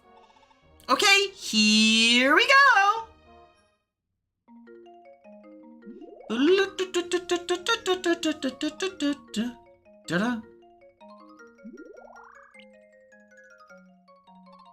Yeah!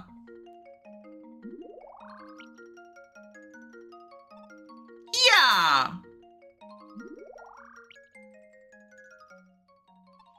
Whew, how about that? Everyone feeling a little better? Oh, what fantastic dancing. I don't know how, but I feel like I'm ready to give my life my all. I can't thank you enough, Mix. Here, perhaps this magic sword will help you out. It'll do a fine job of keeping you safe. So this is the... Safeguard. Because this was the, it's the defense sword. It was what? It was called like the... Because the barrier sword is the res one. I forget what this was called.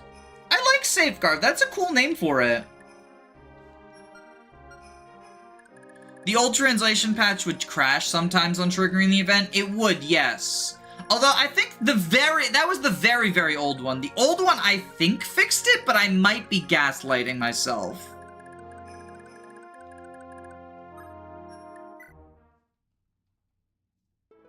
It used to be called the Shield Sword until Heroes localized it. I like Safeguard better, personally. But like, that's, you know, it's a preference.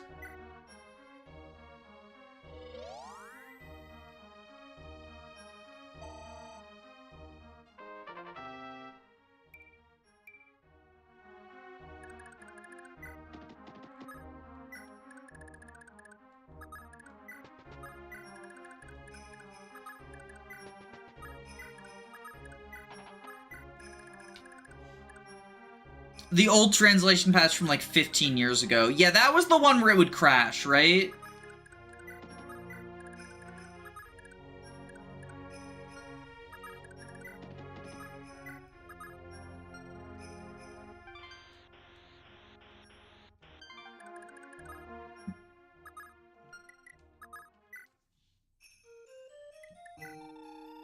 Alright, let's sell the mend staff. And then go to the blacksmith, repair the Valkyrie.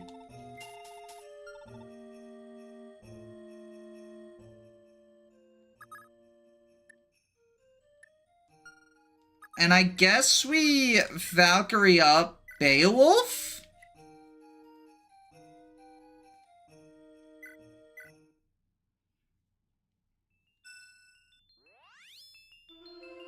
The staff really do be broken. Yeah, it really do.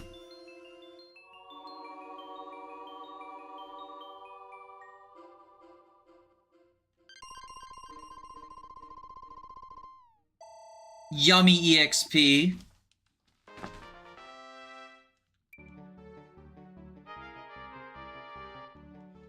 Beowulf, I still have some luck.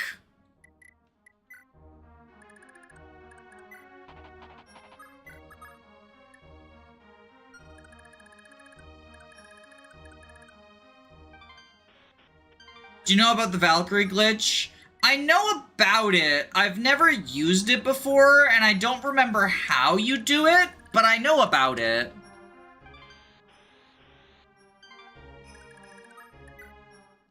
Is Beowulf paired with anyone? Nope. He was gonna get paired with Lachesis, but, then I got paid $100 to do substitutes instead.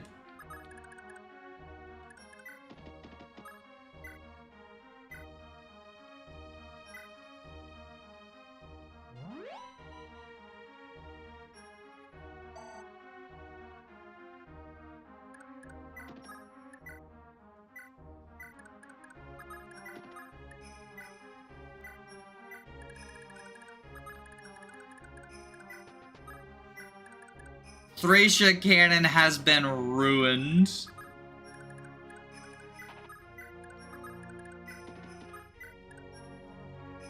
You can use it to put Balmong on Larse. Only with Holin pairing though.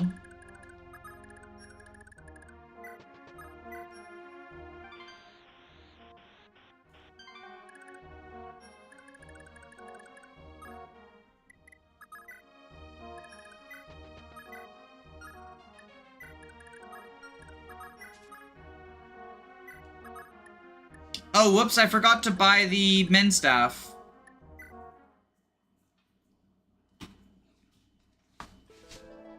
You can put the Galebog on any Lance user using that glitch, and there's other crazy things. Really? I didn't know about that, but, Altena losing her only niche? That's very sad and funny.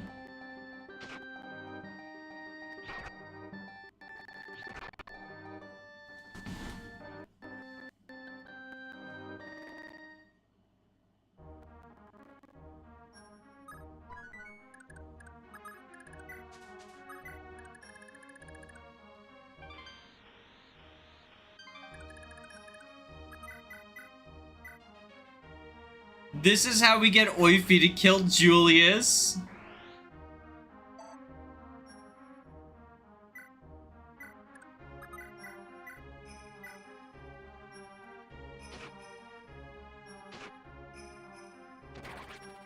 Nice. The crit jav keeps building. Where are we at actually with the crit jav? 55 kills. And the wind sword has 8. Okay.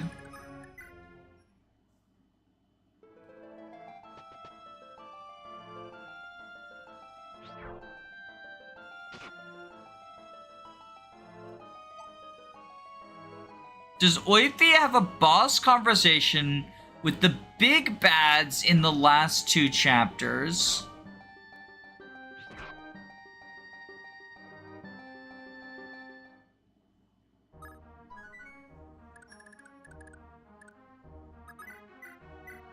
I don't think so. He has no boss combos? That's so sad.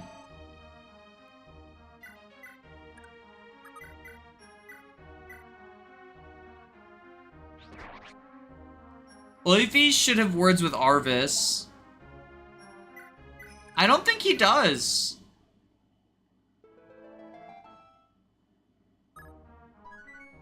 Alright, so now...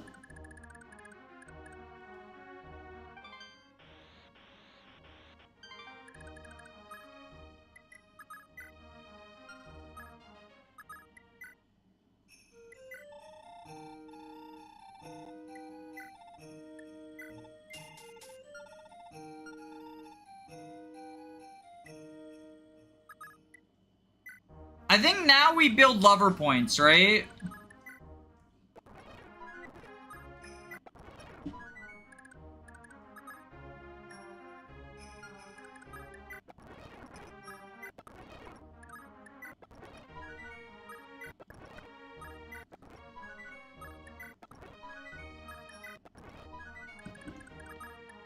Okay, they're in love.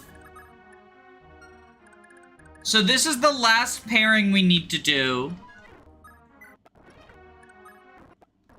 They sort of haven't been hanging out enough.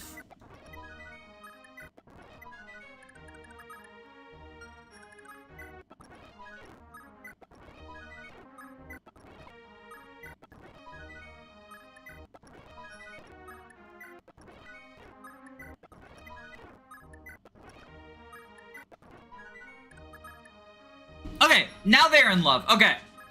So then we give Claude all of our gold.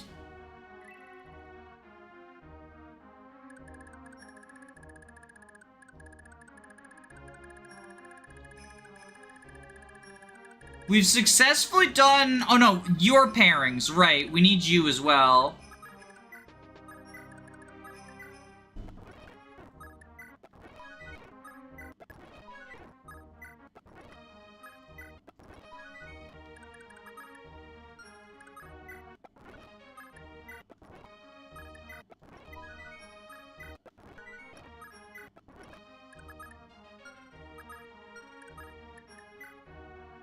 Oh, well, we're past turn 50. Okay. Well, we did 2 of the pairings. We did a couple of pairings.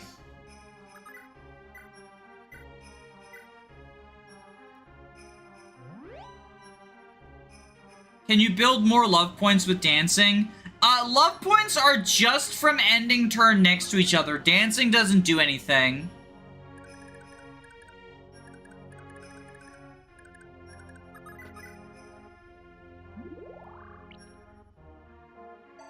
Dude should be able to be a dad by next chapter.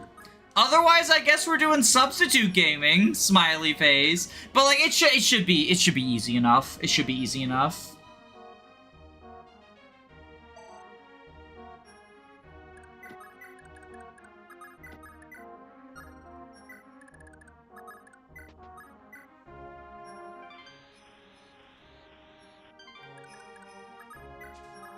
Okay, Erin goes into the castle. We're gonna have to give someone else Paragon. I think Lewyn?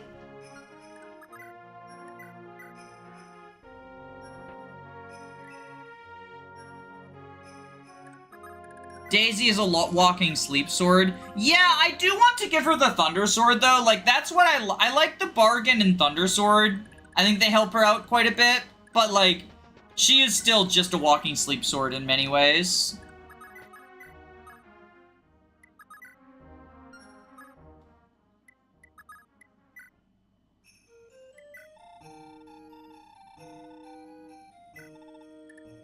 So we sell Paragon.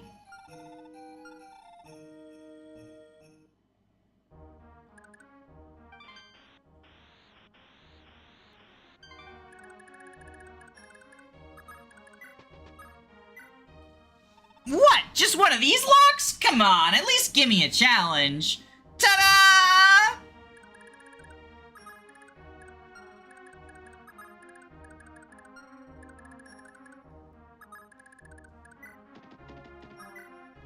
And then we Brave Sword you.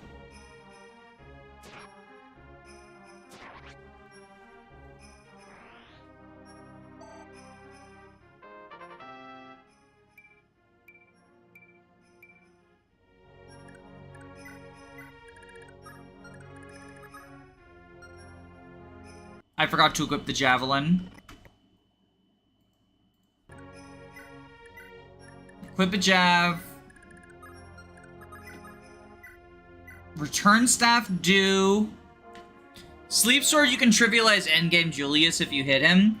Well, that's why you do hole in patty for Luna, so that you can hit him because Luna goes through accuracy checks.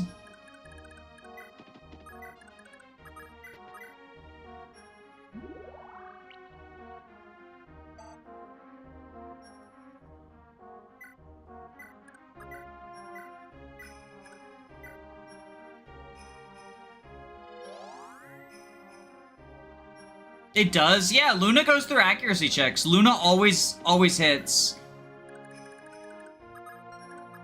It's pretty funny.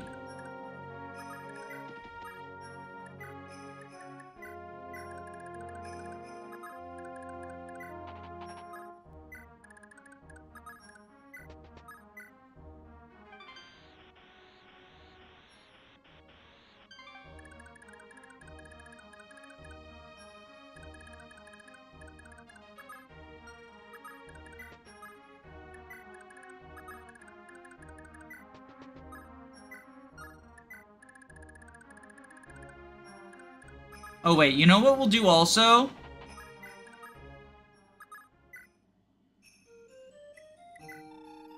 We will sell the wing clipper to Beowulf.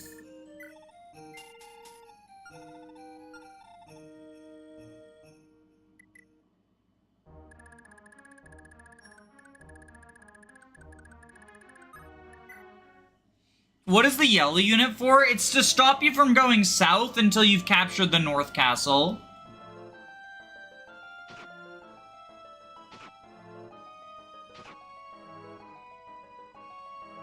Keeps you out of the eastern half of the map before the NPC fight. Yeah.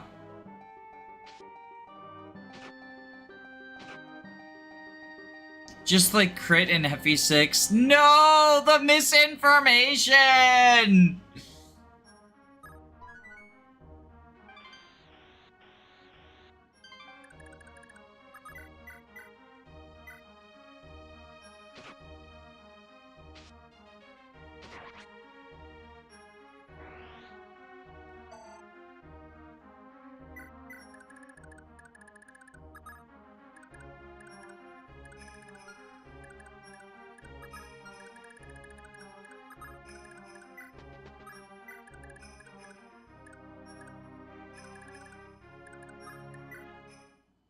Sorry, Gay, you have to complete the objective before I can step to the side.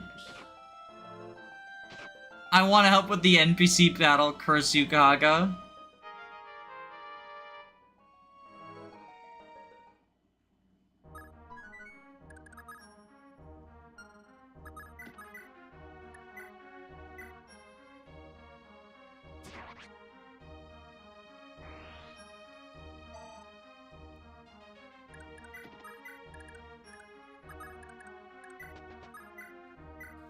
Okay, so you fell you. Come on, traitors! Granville's bounty on your heads is mine for the plucking!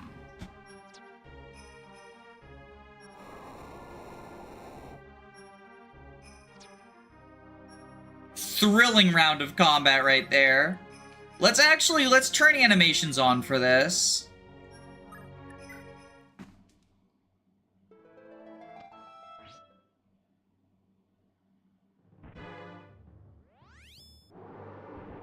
Speaking of misinformation, Luna doesn't work on endgame Julius. Oh, right, because he gets Nihil!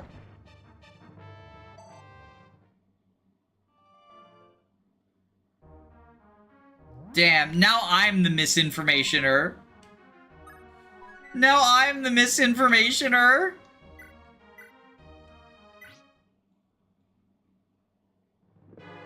Brigid, did you just jump away from the tornado? Oof, this can't be! She's just that good. Simply a difference in skill. Sire, the Toffa village elder would like a word with you. Of course. Actually, I imagine we need to talk this situation over. Bring him in. Lord Sigurd, I presume? We can't thank you enough for getting rid of Lord Myos. The entire population of Toffa is rejoicing at his downfall. Are you sure? I mean, I just conquered you. Am I not the enemy here? Lord Myos was nothing but a tyrant. All he ever did was bleed us dry. You fought in the name of Queen Lana. There isn't a Silesian alive who doesn't bear the utmost adoration for our queen. Is that so? Thank you. Anyway, in the interim, I think I'll leave governing Toffa to you, sir. Once this crisis is settled, the queen will be in touch to arrange a proper successor. Until then, I'm sure you'll be a just governor to help Toffa's wounds. Very well. Please, Lord Sigurd, do all you can do to protect the queen. She's a treasure to us and a beacon of peace and kindness. Rest assured, my good man. So as long as I live, I swear that I'll let no harm come to Queen Lana. You have my word. Well, about that...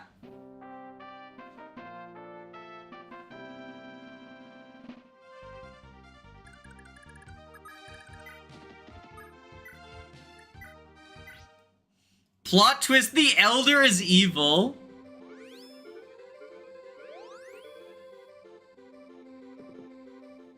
So long as I live, clueless.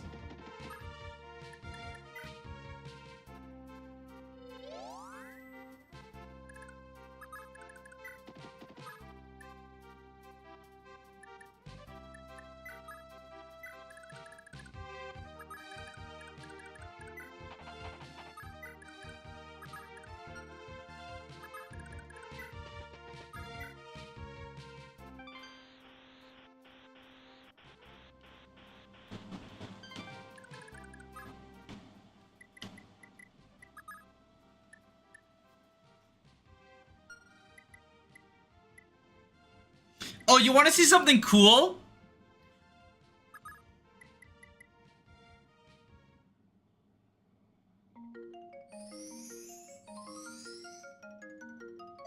If Sylvia dances in the castle, it refreshes everyone in the castle.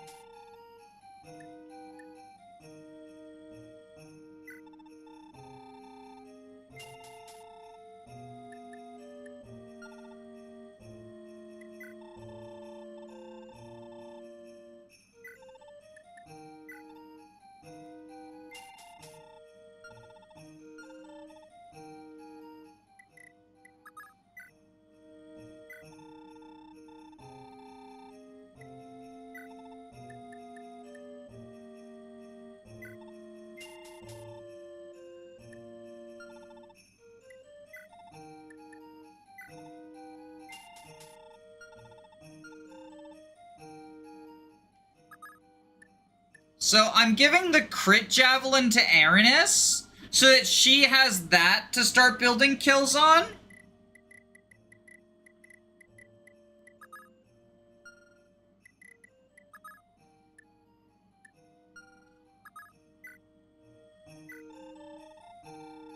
Because Sigurd is going to be building kills on the Brave Sword.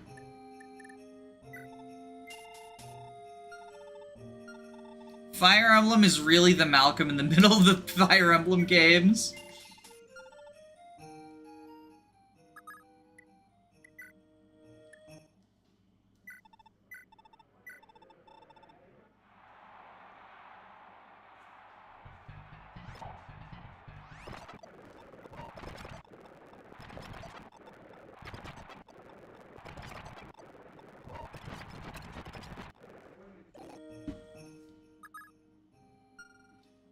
He's so close.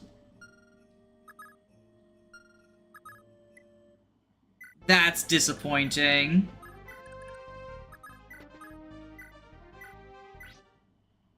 How does a ring double experience? It just gives you the Paragon skill.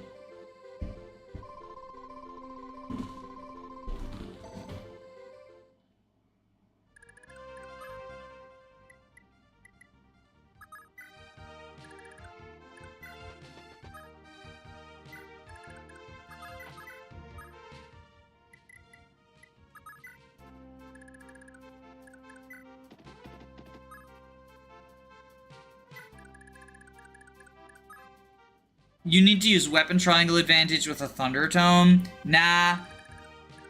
You get weighed down. You get weighed down. The magic weapon triangle is, like, pretty meme-worthy.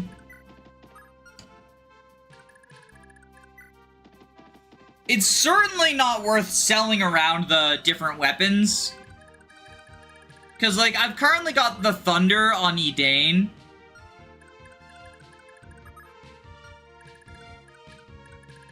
Yeah, he'll get some experience soon. It'll be fine.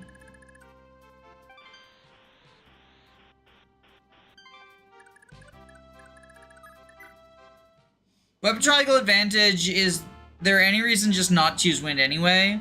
Yeah, that's exactly how I feel. Toffa has fallen, has it? I almost feel bad for my brother. Little more than a pawn in my dreams, who'd outlived his usefulness. Pamela, it's your turn. Lead your Pegasus Knights into battle at once. Sigurd is well clear of the capital. Seize it and he has no chance of aiding them. Yes, sir.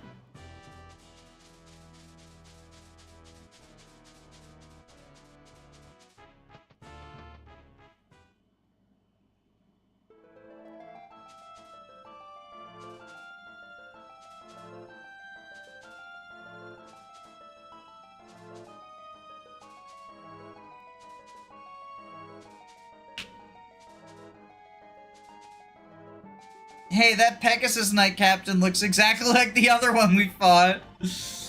Dire news, milady. Zaxxon has deployed Pamela's Pegasus unit, and they're closing in on the capital.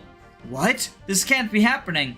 So at long last, Decare has put to rest his tired facade of innocence. Be at ease, milady. My squad will keep Pamela's at bay. Anand, are you sure you can do this? I've heard stories of the sheer terror of Pamela's might as a warrior. Of course, I know better than to take lightly such a formidable foe. But remember, I am one of the 4 Falcon Knights of Celeste. Never entered a battle ill-prepared. Oh, I'm so sorry, I nodded.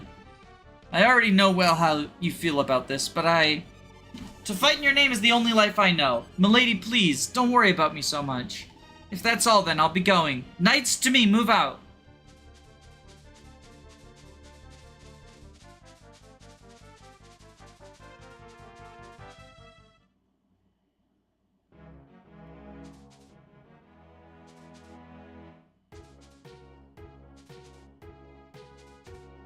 Bumpa. Wait, why do they get the pirate music? Why do these, like, noble Pegasus Knights get the piratey music? Hey, I loved your FE Romance Evolution video. Thank you! Compare Anonad's stats to Pamela's. Watch how little difference there is. Class growth's NPC moment.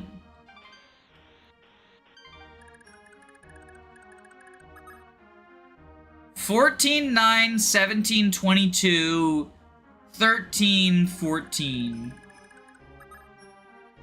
$13, $9, $16, $21. It's like 1 point. Wait, what level? Are they the same level? They're just 2 levels different.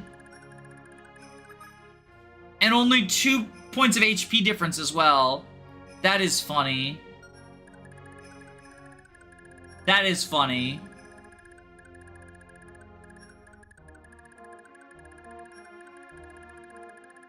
Please give us those shield rings, ladies. Just got back from a lunch break. Time to continue being a responsible worker. Well, I've got bad news for you because I haven't had lunch yet. So I'm gonna end the stream and go get some lunch. But thank you everyone for tuning in. We'll finish up chapter 4 next time. 24 is the level that matters the most because most stats are 30% growth. Oh! And they, like, auto-level them, right? We'll get to watch the NPCs kill each other, though, after, you know, during the next stream.